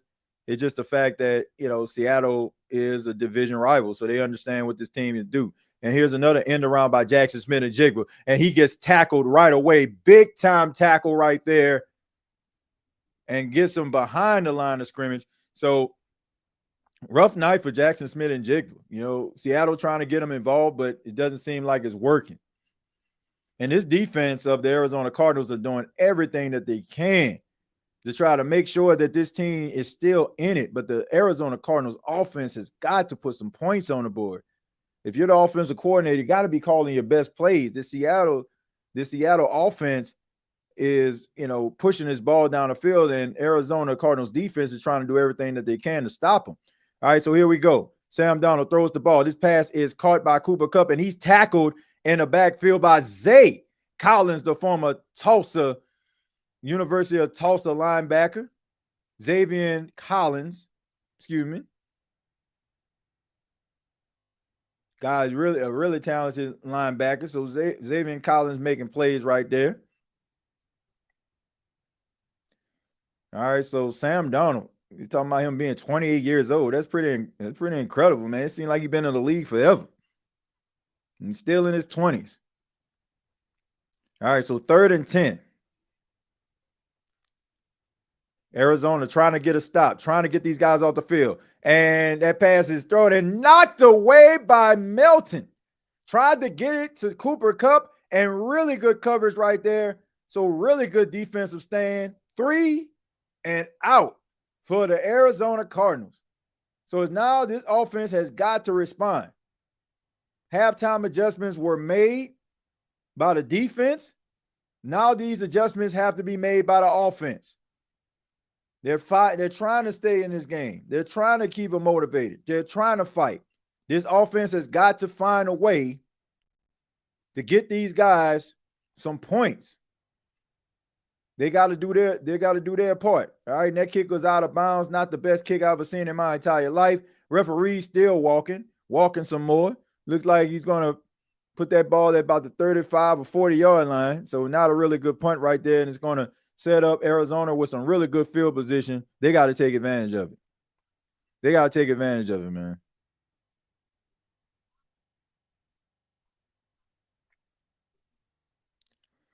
Kyler Murray looked like he's giving up on the pocket and a little too quick. Yeah, I mean, but look, when the pocket collapsing the way that it is, and you got pressure like coming up in your face with Byron Murphy, man, it's kind of hard not to rush the clock in your head. When you're taking hits and when the defense is getting pressure on you, like it's kind of hard for you to just sit back there and have patience in that pocket.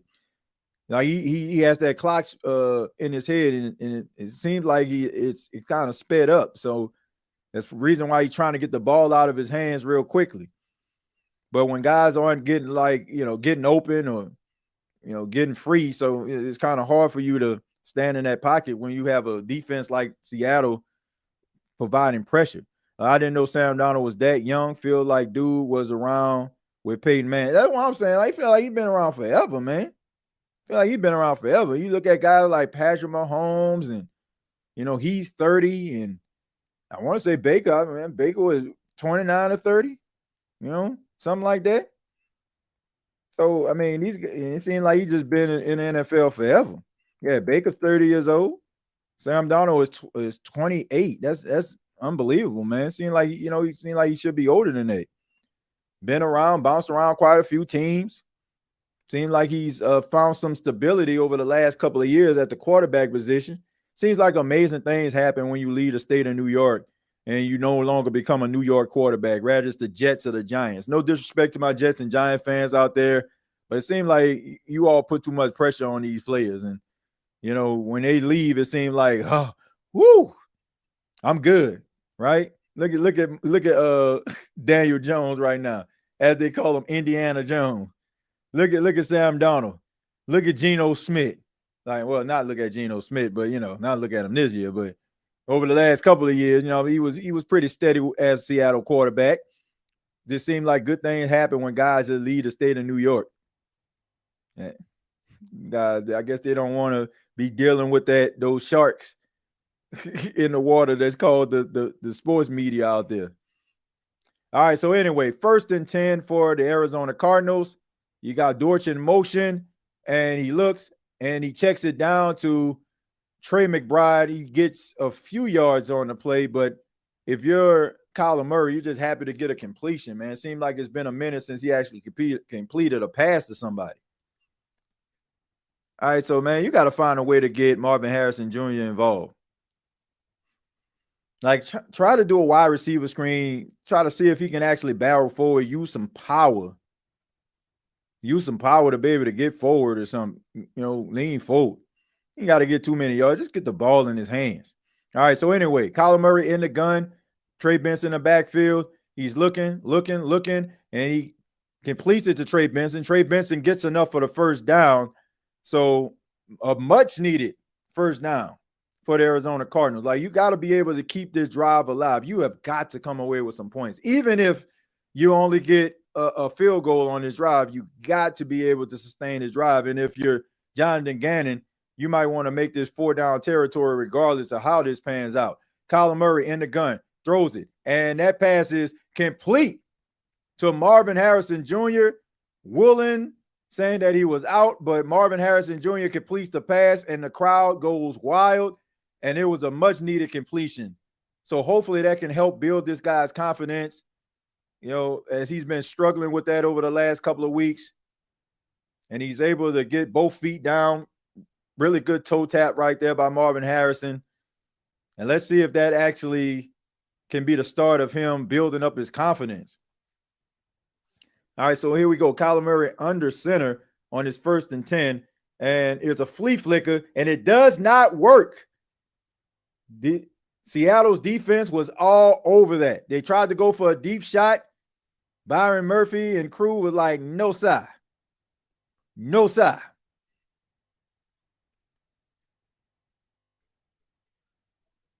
I mean, so Witherspoon was able to get around Trey McBride and just blew that play up.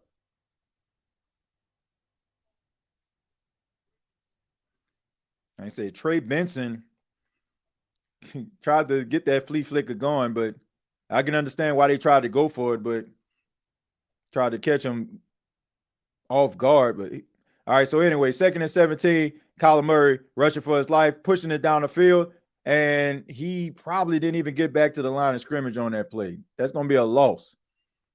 So 3rd down and long right there. So really good discipline by the Seattle Seahawks defense on his drive so far, especially on the flea flicker on the trick play. They didn't fall for it. And, I mean, just pressure all in the face of Kyler Murray. Like, as soon as he gets the ball, like, you see the defenders of the Seattle Seahawks just getting around his offensive lineman, and you can see the frustration on Kyler Murray's face. Like, man, just give me some time to go through my progressions. I mean, little to no time. Quick pass right there to Dortch, and that pass is incomplete. So this has been the night from hell for the Arizona Cardinals offense. Even on a wide receiver screen, they can't get it right.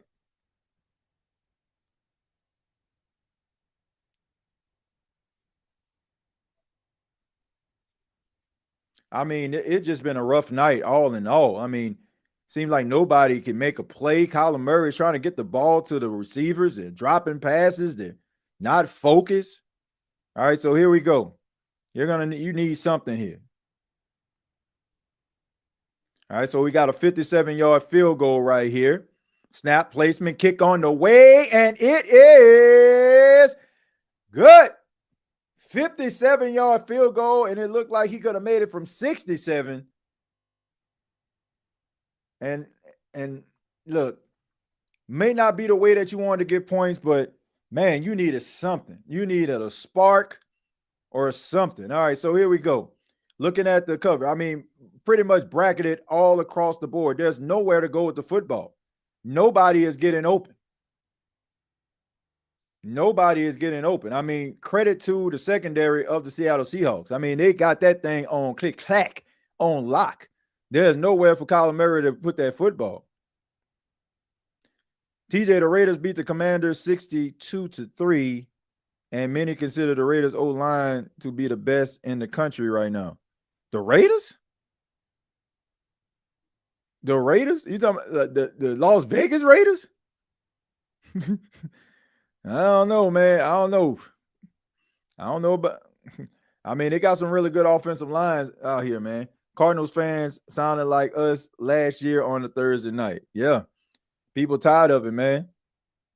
And really good kick by Ryland, and he's going to kick this ball off. The Cards offense don't surprise me, but their defense I thought would be better. I mean, the defense is keeping them in a game, Josh.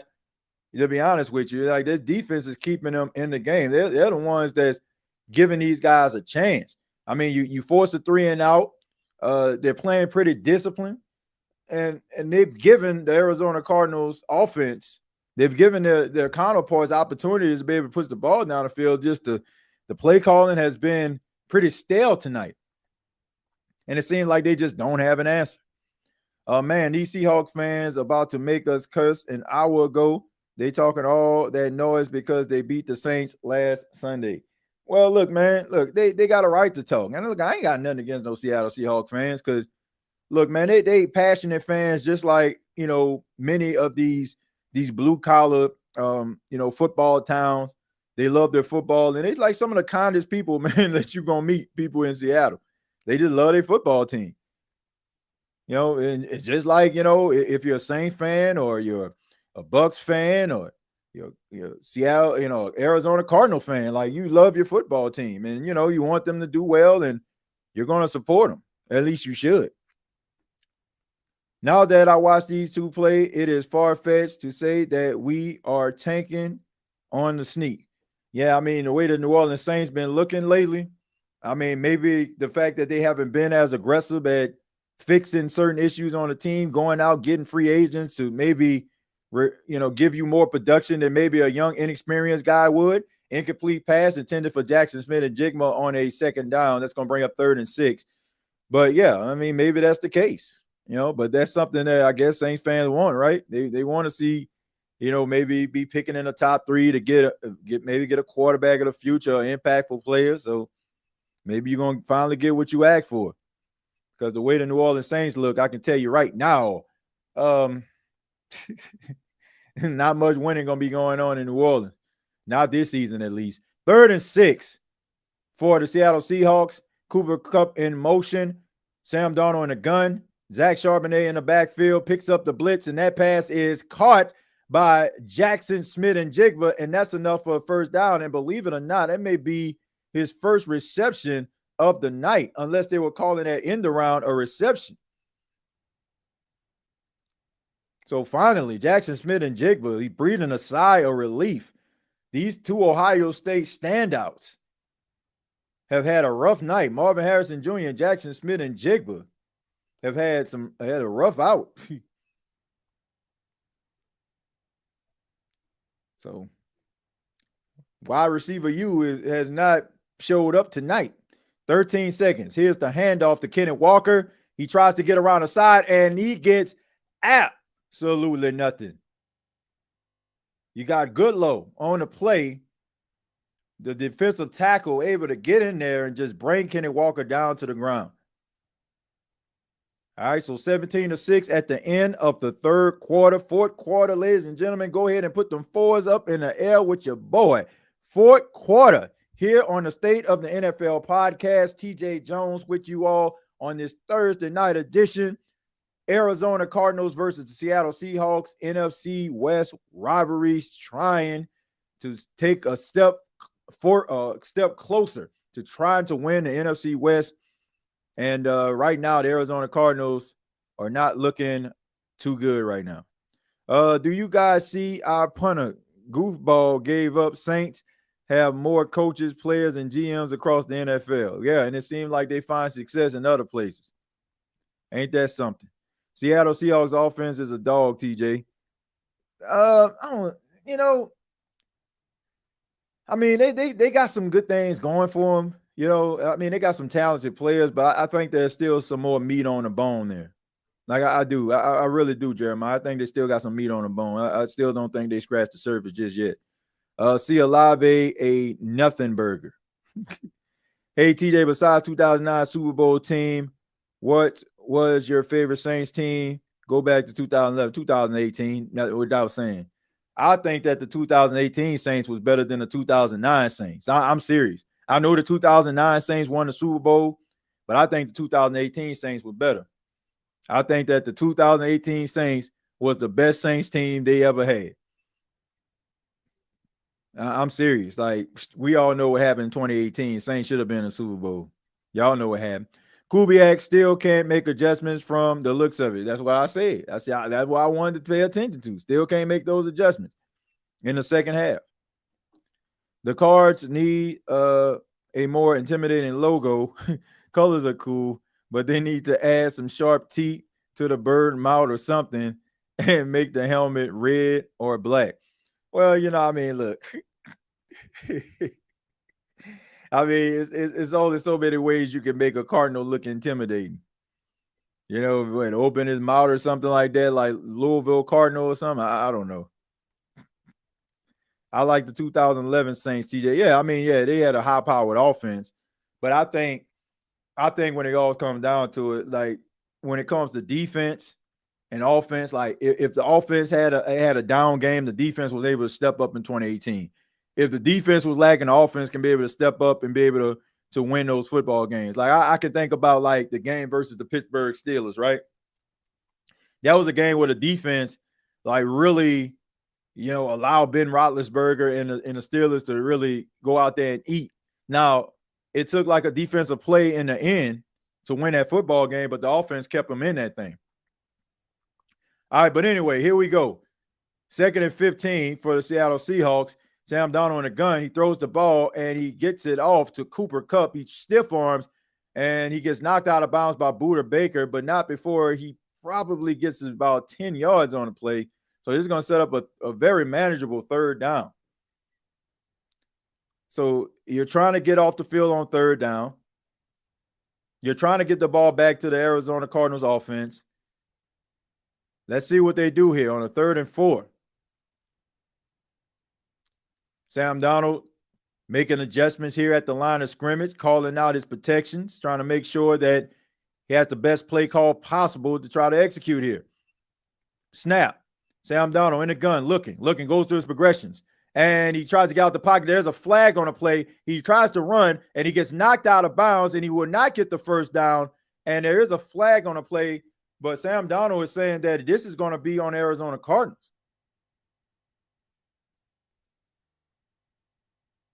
So if this is holding on the defense, this is going to be an automatic 1st down. And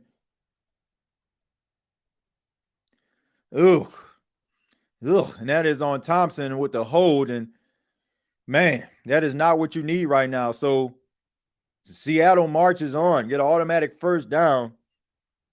And if you're Thompson, you got to be able to get that out your head, man. He's saying that, man, what are you talking about? But clearly the referee saw something. So Clint Kubiak and the Seattle Seahawks offense is trying to put a nail in the coffin and call it a night. If they score a touchdown here, you got to believe the way that the Arizona Cardinals offense has been playing, then, this might be the dagger. So here we go. 1st and 10. Sam Darnold on the center. Kenneth Walker in the backfield. A.J. Barner in motion. And he sends Arroyo in motion. Play action. Sam Darnold looking, and he checks it down to Kenneth Walker. And that pass is incomplete. Can't bring it in. Davis Gaither all over him. And Kenneth Walker could not corral that pass. So that's going to bring up 2nd down. That was not for Kenneth Walker. That was more of a check down. You tell they wanted to take a shot down the field, but it was not there. So he tries to check it down. And Kenneth Walker, not really known for his ability to catch the ball, even though he can. He's more of a run in between the tackles type guy. 2nd and 10. You got Cooper Kupp in motion. Sam Darnold on the gun. He moves Arroyo over. He has Kenneth Walker in the backfield with him. Here's the snap. Looks to his right. Looks up the middle. And that pass is caught by Jackson Smith and Jigba. He had the 1st down. He jumps back, but he's able to get back to the 1st down mark. And that's enough for a 1st down. So not a very busy night for Jackson Smith and Jigba, but the last few drives he was able to be active, and it couldn't have come at a better time because you need your big time players to make plays when you're trying to close out a game. And that is what you want, right? You want to be able to attack the football, but you also want to be able to get up the field. All right, so 1st and 10. Sam Darnold under center. And here's a handoff to Kenneth Walker. He tries to get around the side, tries to make somebody miss. He gets past the line of scrimmage, gets about 2 or 3 yards on the play. Nice effort by Kenneth Walker. That could have been easily a stop in the backfield, but he's able to fight forward for a few yards.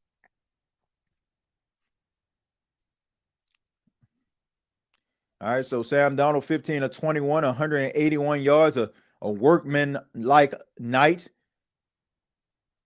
for the veteran quarterback. 2nd and 6. Sam Darnold under center. And they have a fullback in the backfield, so this might be a handoff, and it is. Kenneth Walker able to get around the side, and he gets around the corner, and he gets to about the 10-yard line. So really good run right there by Kenneth Walker. That's going to bring up 1st and goal, and Seattle is in the red zone.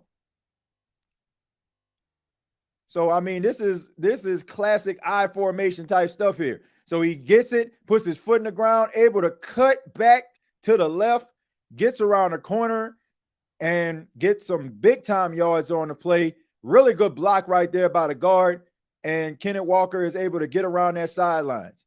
All right, so here we go. 1st and goal for the Seattle Seahawks.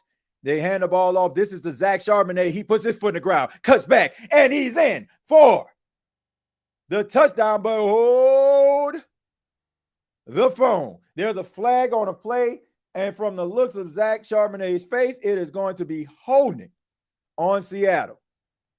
And Jackson Smith-Njigba is like, hex to the no.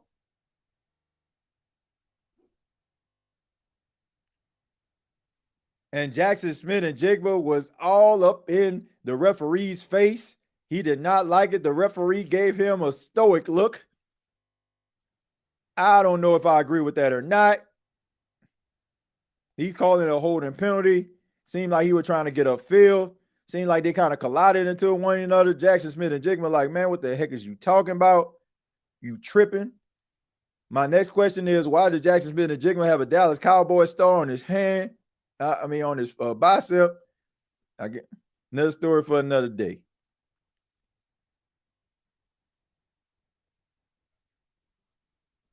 All right, he's letting them know that was just some BS.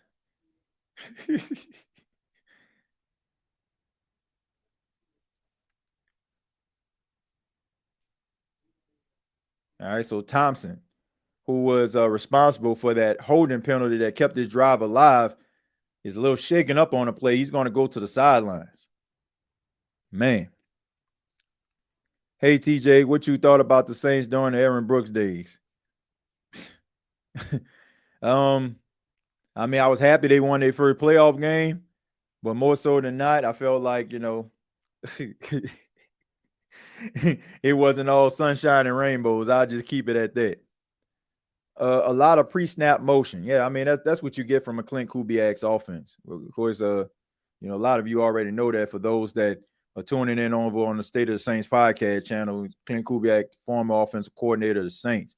All right, so anyway, 1st and goal, and here's the handoff. This is off to Kenneth Walker. He tries to get around the sidelines. He fights, and he gets a few yards on the play. I want to say maybe got about 5 yards on the play. So it's going to be 2nd and goal. And, if you're Seattle, you had opportunities to get into the end zone. A couple penalties kind of stunted the momentum, but you still have opportunities to get into the end zone to try to pull away in this game. And the way things are going right now, if you get 24 points, this could be pretty much insurmountable. You will leave Arizona one-dimensional, and if they're trying to throw themselves into the game, it's not going to happen. And there's another flag on the play. So, oh my goodness. The Seattle Seahawks all of a sudden are moving backwards.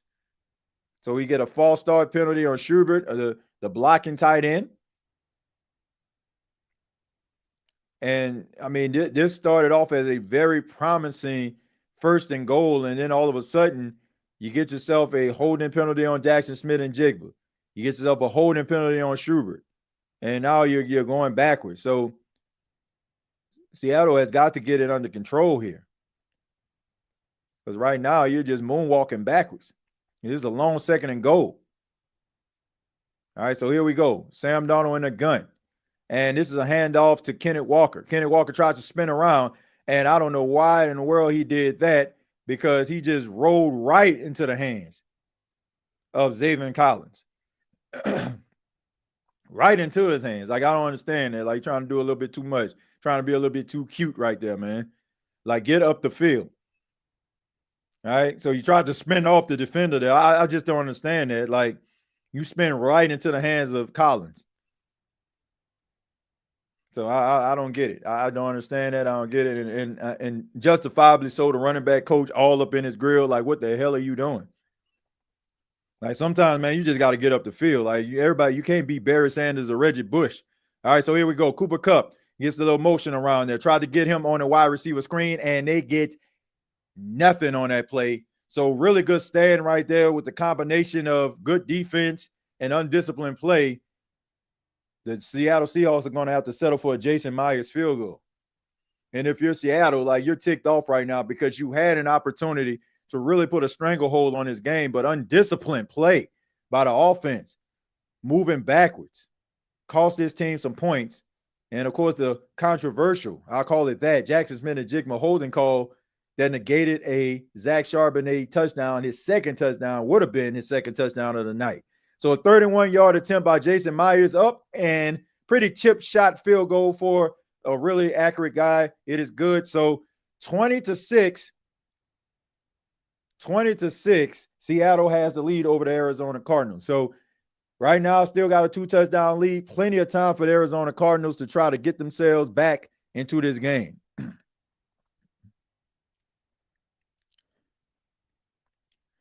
Why does Caleb Bears quarterback? I don't know. Is that a question, or what do we ask here, Creole? Let's see. Okay, why does Caleb Williams wear nail polish? Black suspect.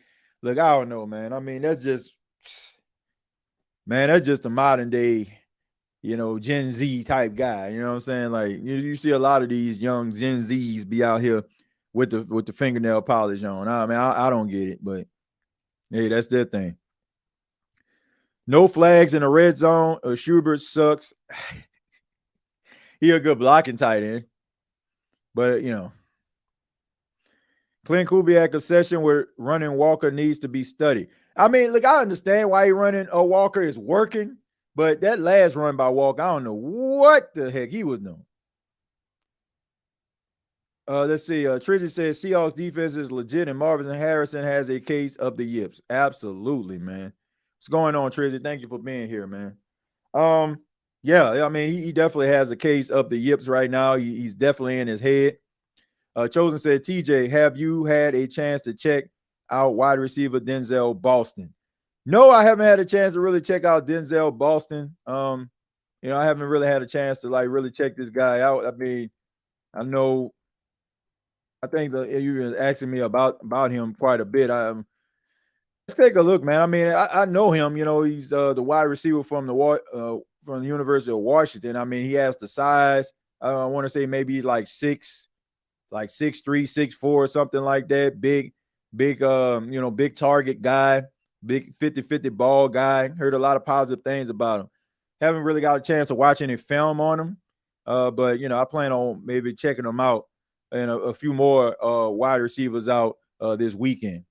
TJ, you're the man. Found your show after the Niners week and with Jesse. Saints are in a hard spot right now. AJ, I appreciate that, man. Thank you for stopping by, and shouts out to Jesse, man. It was a pleasure to be a part of his platform and be able to talk 49ers football, man. So I just appreciate the invite, and thank you for stopping by, man, and holding it down with us over here, man. Fun fact, coaches hate 3rd and 4, 3rd and 6 more than any other play situation. I don't see why, because, I mean, that's what you want, Josh. I mean, if you're running a ball on first down and let's just say maybe you checking down on second down, that's like 3rd and manageable, right? You don't want to be in 3rd and 9, 3rd and 10. So, you want to be like around 3rd and 6 or 3rd and 5 because that's a manageable 3rd down. All right, so anyway, 1st and 10 for the Arizona Cardinals. They really got to get going here. Trey McBride in motion. Trey Benson in the backfield with Kyler Murray. Looking, throws the ball, and that pass is caught. That is by Marvin Harrison. And he gets past the line of scrimmage, gets about 2 or 3 yards on the play. So 2 connections back-to-back. Marvin Harrison is able to bring it in. And Kyler Murray career versus the NFC West is not a good one. 8-21, 27% winning percentage, if I'm not mistaken. So that is not a good thing. All right, so Kyler Murray, looking, stepped up in the pocket, tries to running, gets the first down a little bit more, continues to run, scrambling, scooting down the field. So gets a big gain on the play. So Kyler Murray like, man, okay, y'all ain't going to get open. Let me go ahead and do this myself. And that is enough for a first down. So finally, that lane opens up. It seems like they had a spy on Kyler Murray all night.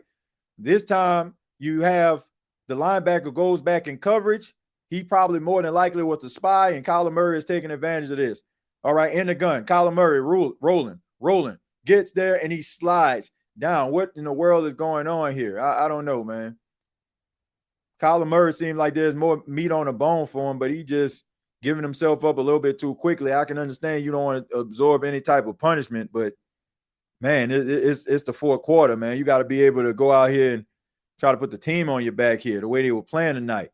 All right, so a little bit of tempo here by the Arizona Cardinals, keeping the defense of Seattle on the field, probably like the matchup that they see, calling out the protections. Kyler Murray shifts Trey Benson from left to right, and here's the snap. They hand the ball off to Trey Benson. You got me saying Trey Benson, even though he did play for the Arizona Cardinals at one time. Trey Benson is able to get the ball up the field, and that's going to bring up a third down. So it looked like there was opportunity there for him to get some extra yards, but that lane closed really quickly. Credit to the defensive line. So right now they're still playing a little bit of tempo here on a third down, and Kyler Murray and Arizona Cardinals trying to convert this on a 3rd and 8. He's in the gun. Here's the snap. Looking.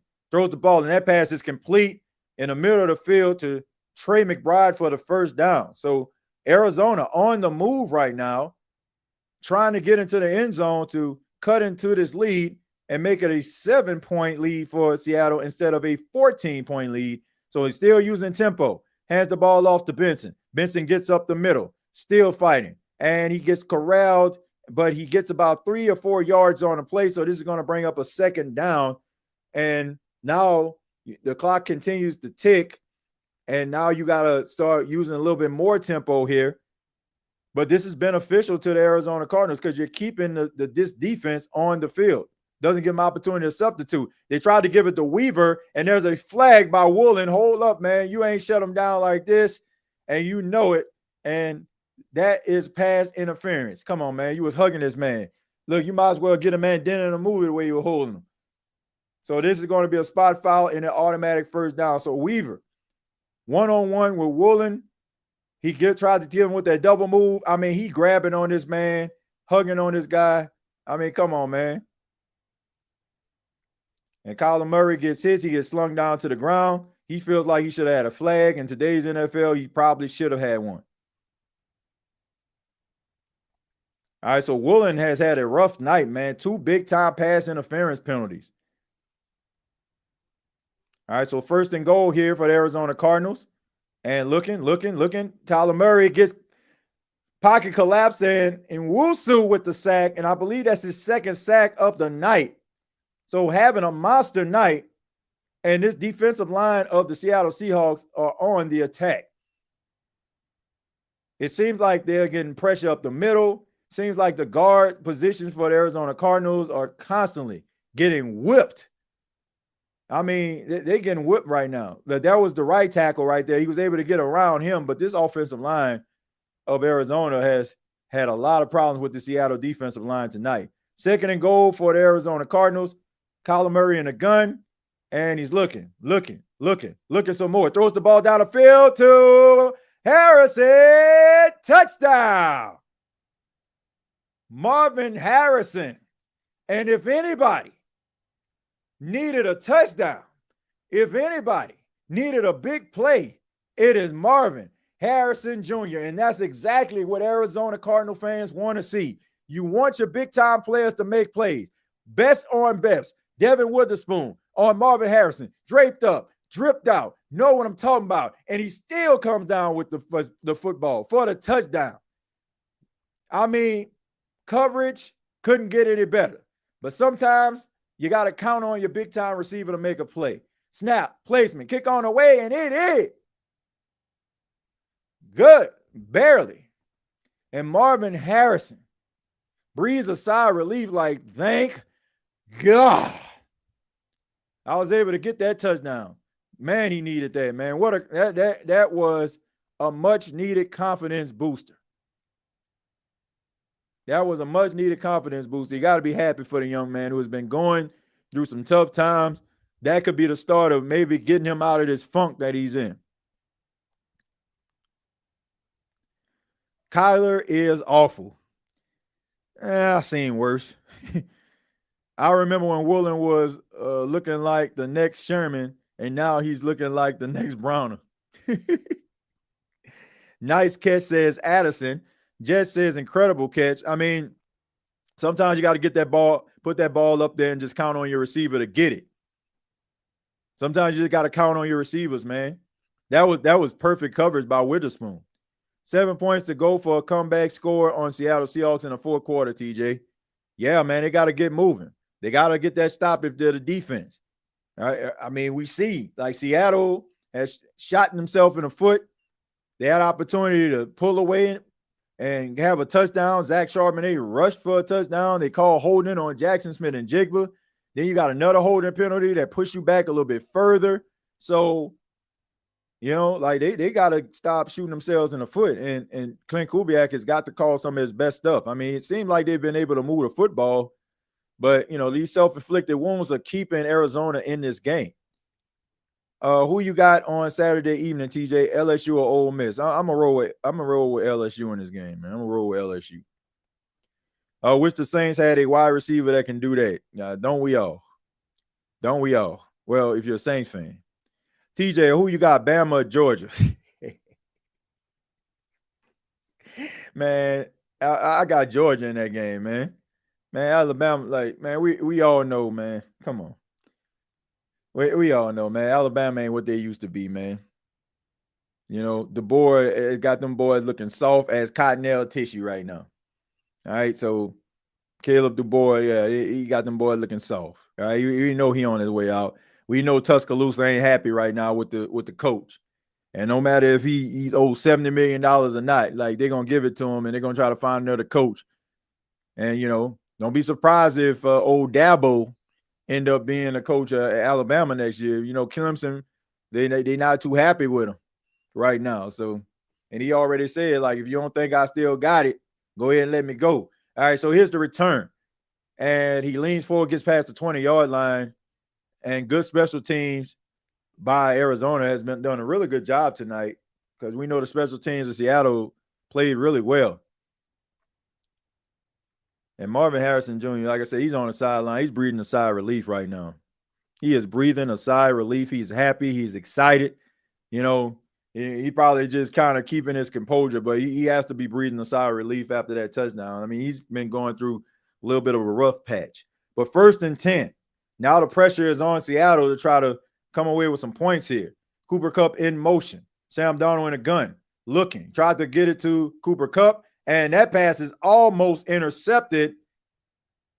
And Sam Darnold kind of let that ball sail on him. I mean, it seemed like the receiver was there on that crossing route. He just could not connect with him. So this is 2nd and 10. So Jonathan Gannon, who calls the defense for the Arizona Cardinals, he's trying to dial up some of his best stuff right now, trying to get Sam Darnold off the spot. Arizona Cardinal faithful, trying to get their team back into the game, trying to bring the noise, trying to make problems for Sam Darnold and the offense to operate. All right, so here's the snap. Here's the handoff to Kenneth Walker. Tries to get around the side. He barrels forward, fighting, scratching, clawing, gets a few yards on the play, but that's still going to bring up a 3rd down. And this is a big-time 3rd down for both teams. If you're Seattle, you're trying to convert. If you're Arizona, you're trying to force a 3 and out and trying to keep this momentum train going. Take a look at Clint Kubiak. Understands his 3rd and 6 is extremely important. Play call is in. Trying to communicate to Sam Darnold. Defense needs to make a stop. Arizona Cardinal fans on their feet waving the towels.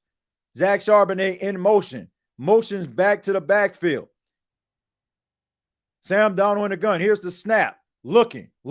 Plenty of time. Throws the ball down the field. Jackson Smith-Njigba. It is a catch. Smith-Njigba, one-on-one, able to get that first down in a clutch catch by two Ohio State. Got him on a sluggo. Able to get that boy on that stop and go. Milton didn't know it hit him. Toe, drag, swag, and you got yourself a first down. Milton. Call him Eli Apple because he biting on a double move. Sam Darnold, clutch. Big-time players, ladies and gentlemen, make big-time plays in big-time situations. Remember that, ladies and gentlemen. Jackson Smith-Njigba been quiet all night in the second half, late third quarter, early fourth quarter, come alive. And Calais Campbell, the seasoned veteran, a little shaken up right now. But he's able to get to the sideline on his own power. What a throw by Sam Darnold. What a throw. I don't know what in the world Arizona was thinking. Why in God's name are you playing man-to-man coverage in that situation? I have absolutely no idea, especially since your front four was able to stop the run most of the night. All right, so Bobo in motion on his 1st and 10. Here's the handoff to Kenny Walker. Tries to get around the sidelines and gets nowhere. He probably get back to the line of scrimmage, but that about it. All right, this is going to bring up 2nd down. I just wish Kenny Walker just make up his mind. Like, man, I think he's just doing too much. Like, get upfield. I feel like the running by Kenny Walker over the last couple of drives have been, he's trying to be too cute. Like, man, find a hole, trust your eyes, and hit it. All right, so here we go. This is 2nd and 9 for the Seattle Seahawks.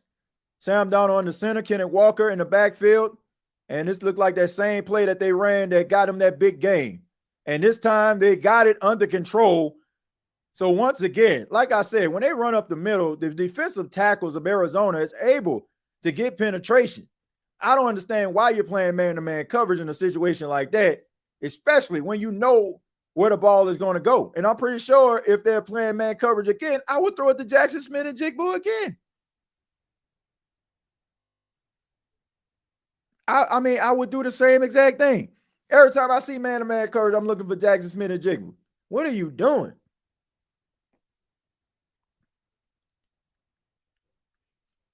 So what you don't want to do right now on a 3rd and 9, I'm pretty sure, like, I got to look at the yardage here, but I'm pretty sure you probably at field goal range. So you don't want to take a sack in this type of situation. You don't want to take a sack. So Sam Darnold on a 3rd and 9. If you don't have a player that's open, throw that ball away so you can kick this 50-yard field goal. But anyway, he's in a gun.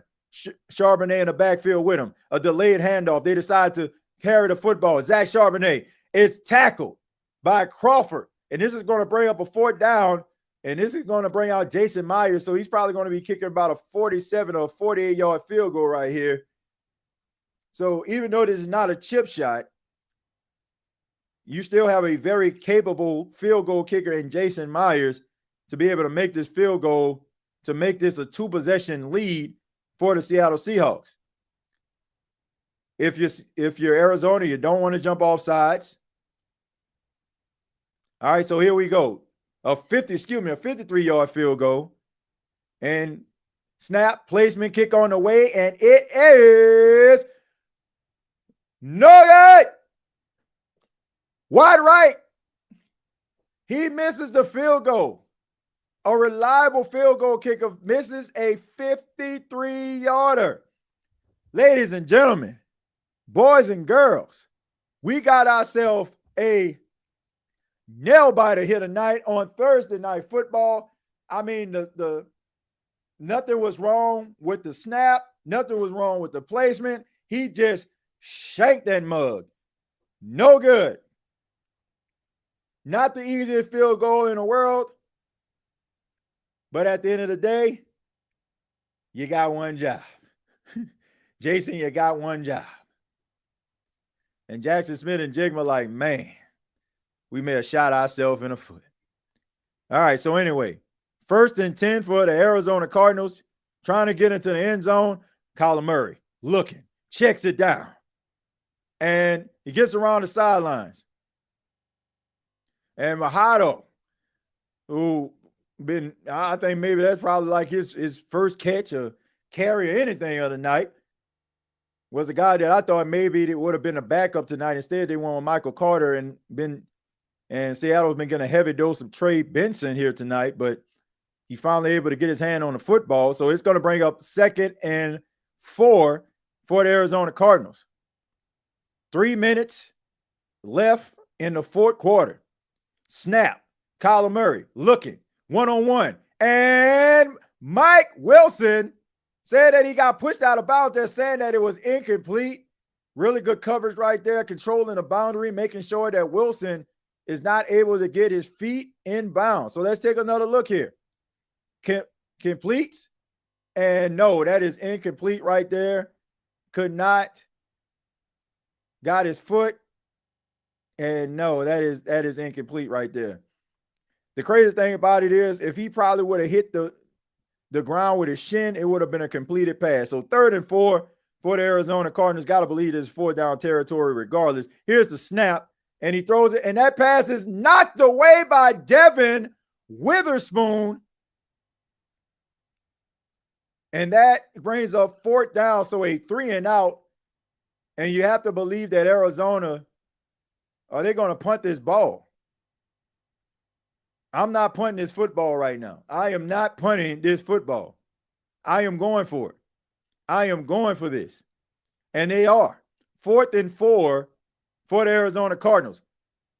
I'm not going to say this is the last chance, but you're not going to get too many more opportunities in this game.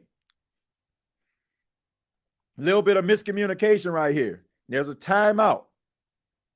And this is the timeout by Seattle. They took a look at what Arizona was going to do, trying to make sure that they got the right defense in place to be able to counteract what they're doing.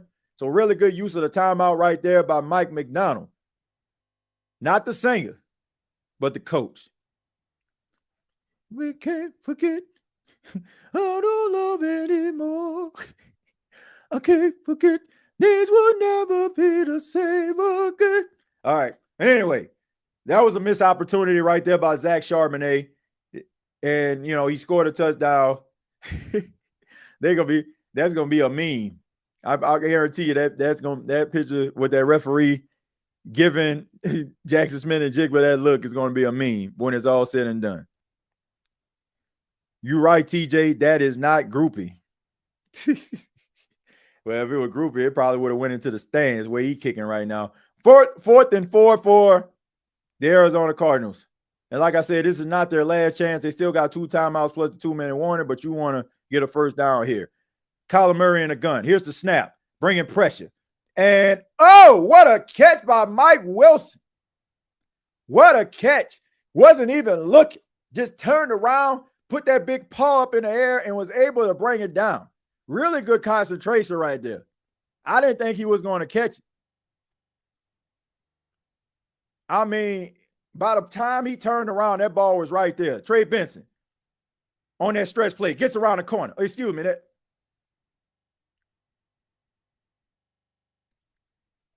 All right, so, man, that was a big-time play right there.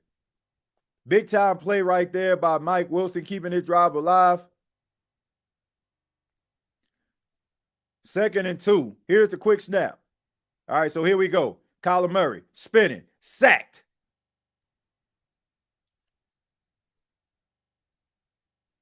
So big play by Thomas right there, able to get the sack. Arizona tried to catch Seattle off guard, tried to do a little bit of a hurry up. And Kyler Murray is like, man, my goodness. Can a brother get some time? But that is the 2-minute warning, so this has to be 4th down territory right here. I mean, you have 2 timeouts, so if you don't convert this 3rd down, then more than likely it's going to be over. I wish Mike McDonald was still our defensive coordinator. What's happening, yo? Yeah, what's going on, Jules? But he's doing a really good job right now. Seattle coach not smiling tonight. Yeah, man, it's a close game. Nail biter. It's always great to see guards actually block, not your guards blocking his own teammates. Need to clip you singing. I can't forget. Hey, y'all know Mike McDonald, man. I don't love anymore. I can't forget. Things will never be the same again.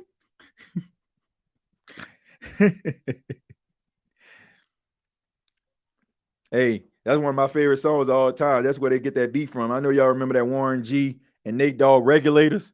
That's where the beat come from. As crazy as that sound. Regulators. That's where they get that beat from. Mike McDonald. Ain't that crazy? Michael McDonald. I can't forget. Let's see. Need to clip singing for our team or look so bad this season, TJ. Hey man, I already gave y'all a new joint out right now talking about them Saints. Y'all already know, man. I already gave y'all a hit. You know what I'm saying? Like y'all already know I'll come through with the heat for y'all viewing and listening pleasure. All right. TJ singing it, fam. Yeah, Mike McDonald, he keeps them running them Seahawks. The Doobie Brothers. You gonna hang for overtime, TJ? If there is overtime, yeah, I'm hanging. Okay, we're here to the end of the game, no matter how long it is. All right, hopefully, it doesn't go into overtime, but if it does, I mean, I don't know, man. Arizona might end up trying to win this football game outright. Yonder Gannon got that look in his eyes. All right, so here we go, 3rd and 9. All right, so you got best on best, man. Look, I'm going to. All right, so here we go. Yeah, Dortch gets the round side. Really good play right there. Blocks out in front. That was what they were trying to run. I want to say maybe in the 3rd quarter, and Dortch ended up like dropping a pass. So probably best that he did. All right, so here we go. Minute 37 seconds left. 1st and 10 for the Arizona Cardinals. You got Trey Thompson looking like he's trying to cover the blitz. And yeah, he is coming. So good blitz pickup right there. Passes off to Marvin Harrison Jr. And he gets a few yards and gets knocked out of bounds there. So really good smart play right there by Marvin Harrison Jr. Get what you can and get out of bounds. And it stops the clock at 1 minute and 21 seconds left. Got 2nd and 5 for the Arizona Cardinals.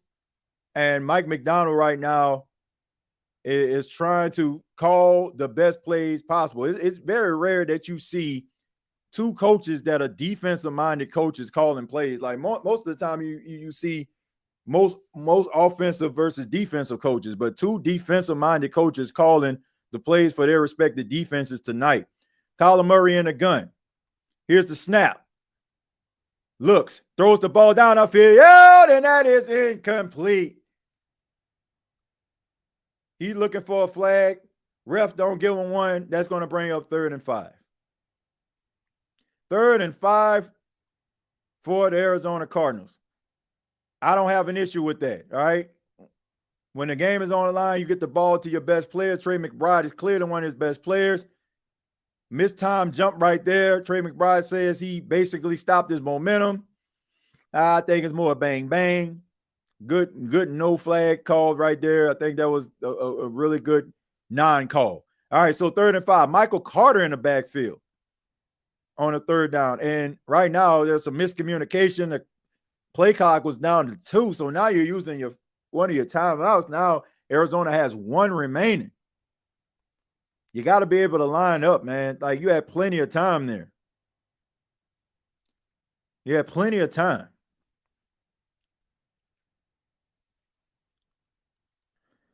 Michael McDonald said, copyright strike, fool. I can't forget.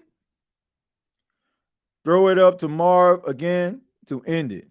Well, you try to get the 1st down right now. Like if, you move the chains and you get a new set of downs, then you can probably go for that. But I'm not going for a 50-50 right now on the 3rd and 5. I'm trying to convert.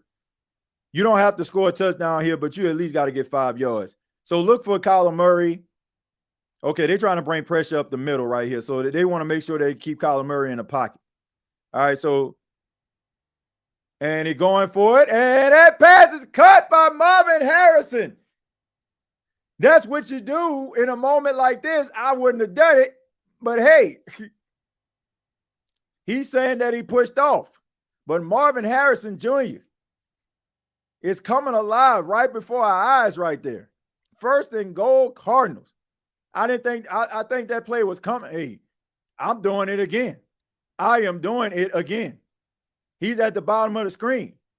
But be careful. You might have Kobe Bryant probably go roll coverage, and he does. And they run up the middle, and they tried to catch him off guard there, but nobody was fooled. So that's going to bring up 2nd down and goal.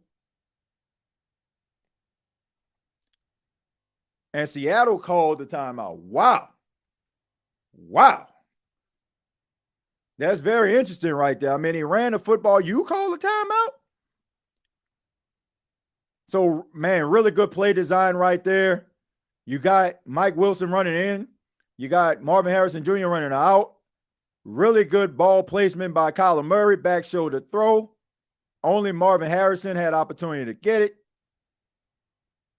And this man is coming alive in the second half. 5 receptions for 58 yards after a very, very quiet first half. And like I said, Marvin Harrison Jr., a game like this could do wonders for a guy's confidence, especially if Arizona can find a way to squeak out a victory or even tie this football game. All right, so here we go. 2nd and goal here. Looking. That pass is caught, and he's in for the touchdown. Mercado. DeMarcado in the end zone for the touchdown. Ladies and gentlemen, we have a ball game. Unfreaking believable, man. What a turn of events. All the momentum in the world shifting away towards the Seattle Seahawks. But one bad drive, miscues, mishaps can flome us, if you will. But Ryland has got to make this field goal. Snap, placement, kick, on the way, and it is good. Tied ball game. 28 seconds left in the game.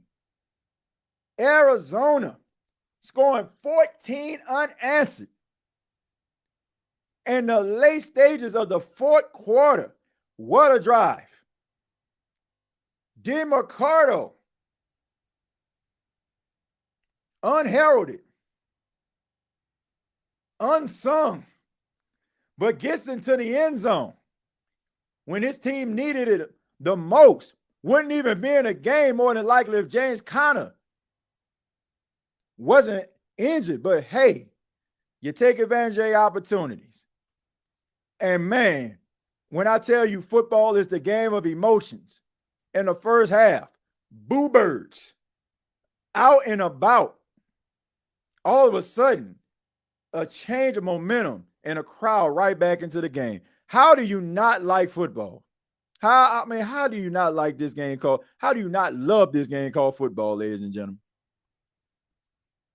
Trizzy, you definitely called it. I thought it was coming, but I thought maybe they'll try to convert on that first down first. Wait a minute. What we got here? Okay, so it's a penalty because I don't think it landed in the landing zone, maybe? Wow. Whoa. Wow. You got to put it in the landing zone, which it was not. Wow. Wow. Wow. Unbelievable. TJ, play the after show theme. Play the after show theme. Okay, you want to play the after show theme? We got shots out, shots out, shots out, shots out, shots out. To them after show boys, shots out, shots out, shots out, shots out, shots out. To them after show boys, they be tweet and be post, they be tweet and be post, they be tweet. Yeah, them after show boys, they be tweeting and be post, they be tweeting and be post, they be tweeting. Yeah, them after show boys. 1st and 10, Sam Darnold throws the ball to the right, and it is incomplete.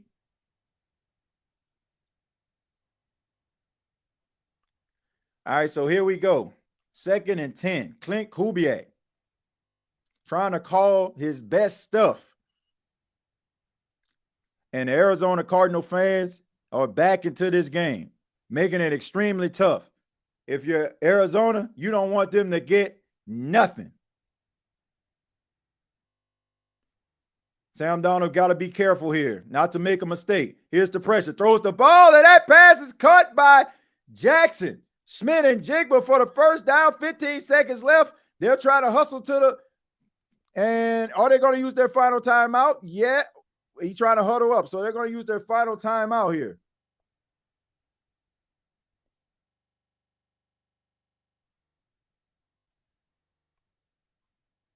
So right now, nothing cheap, nothing deep, ladies and gentlemen. This is what you want if you're Arizona. Nothing cheap, nothing deep. If you're the Seattle Seahawks, you're trying to get a quick pass close to out of bounds as possible.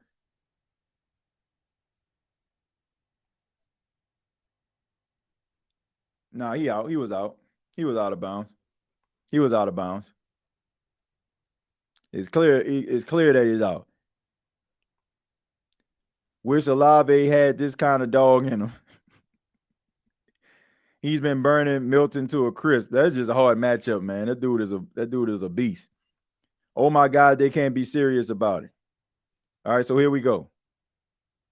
And yep, he got it out, man. It's clear. Clear as day. Seattle Sea Thugs. TJ played the before show thing. I don't got that. Let me see. Oh yeah, yes I do. Yes I do. But we can't play that right. Hold on, let me see. Are we still at timeout? All right. This is more like, putting the comments in the chat. Hey, what's going on? It's TJ Jones, the host of the State of the Saints podcast, and we put this on hold. 18 seconds left. 18 seconds left. All right, so here we go.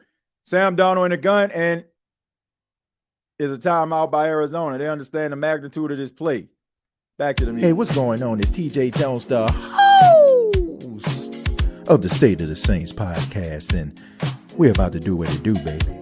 You probably have something to say about the black and gold that's burning hard in your soul. Take those fingers, give them the working. Put them comments in the chat. Put those comments, put them in the chat. All you gotta do is go ahead and put them things in the chat. I wanna hear what you gotta say. I wanna hear from you. Talk to me and not so bad. Oh, you ain't gotta worry about it. All you gotta do is talk to me. I talk back to you now. Put those comments, put them in the chat. All you gotta do is put them comments in the chat. I wanna hear what you gotta say. I wanna hear from you. Talk to me and not so bad. Talk to me.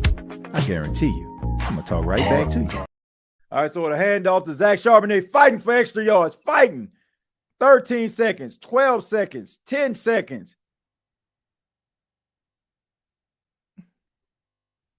And they are going to send out Jason Myers, who's bringing in his own smelling salt. Of course, y'all know that there's a rule now that teams cannot provide players with smelling salt anymore.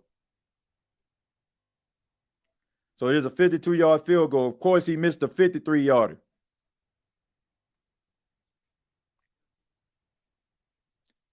All right, so here we go.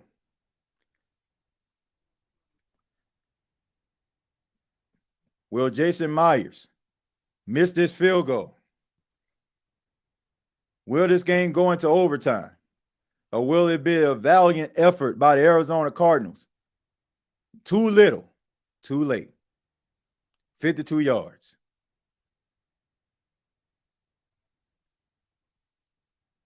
Snap. Placement. Kick on the way, and it is good.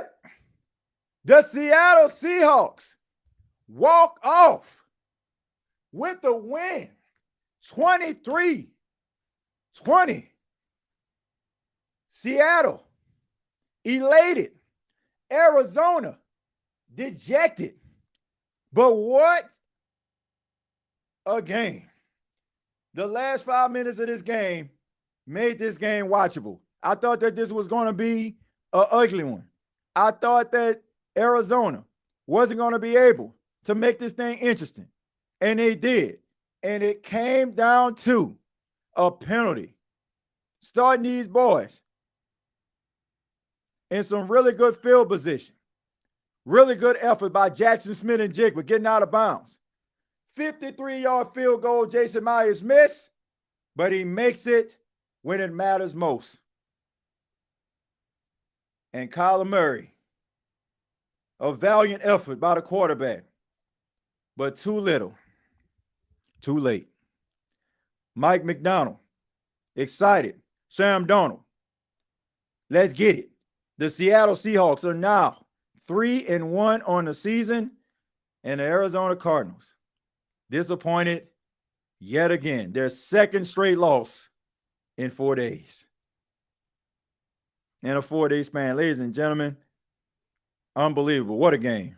What a game. What a game, ladies and gentlemen. Can't stand the Sea Chickens. From last Sunday to now, sickening. The Arizona loss of the game with Danton zone. Yeah, that was it. That was it. That was the reason why they lost. Football is the game of inches. Every inch counts. But like I said, a valiant effort by the Arizona Cardinals getting into the end zone, making it interesting. But Sam Darnold, both players, both quarterbacks going to their go-to guys in clutch situations. And Jason Myers able to tweak it through. 52 yards to win the football game. 23-20, ladies and gentlemen. What a game tonight here on Thursday Night Football. They did not disappoint. The last 5 minutes of this game made this game worth watching. TJ going to be on that freshman cypher. Nah, I ain't going to be on that. I ain't got that type of skills. I ain't got them type of skills, my friend. My hate for Seattle has suddenly reappeared. I can't say I hate Seattle. I actually don't have a problem with them at all. Good teams find ways to win, man. You gotta find ways to win these type of football games. TJ, I can't take this anymore. I'm going to bed. Well, I think we all are going to follow suit, Jerry. I thank you all so much for checking out the State of the NFL podcast. Thursday night football edition, the live watch along between the Arizona Cardinals and the Seattle Seahawks. A really good game, very entertaining in the fourth quarter, and really do appreciate you all's time.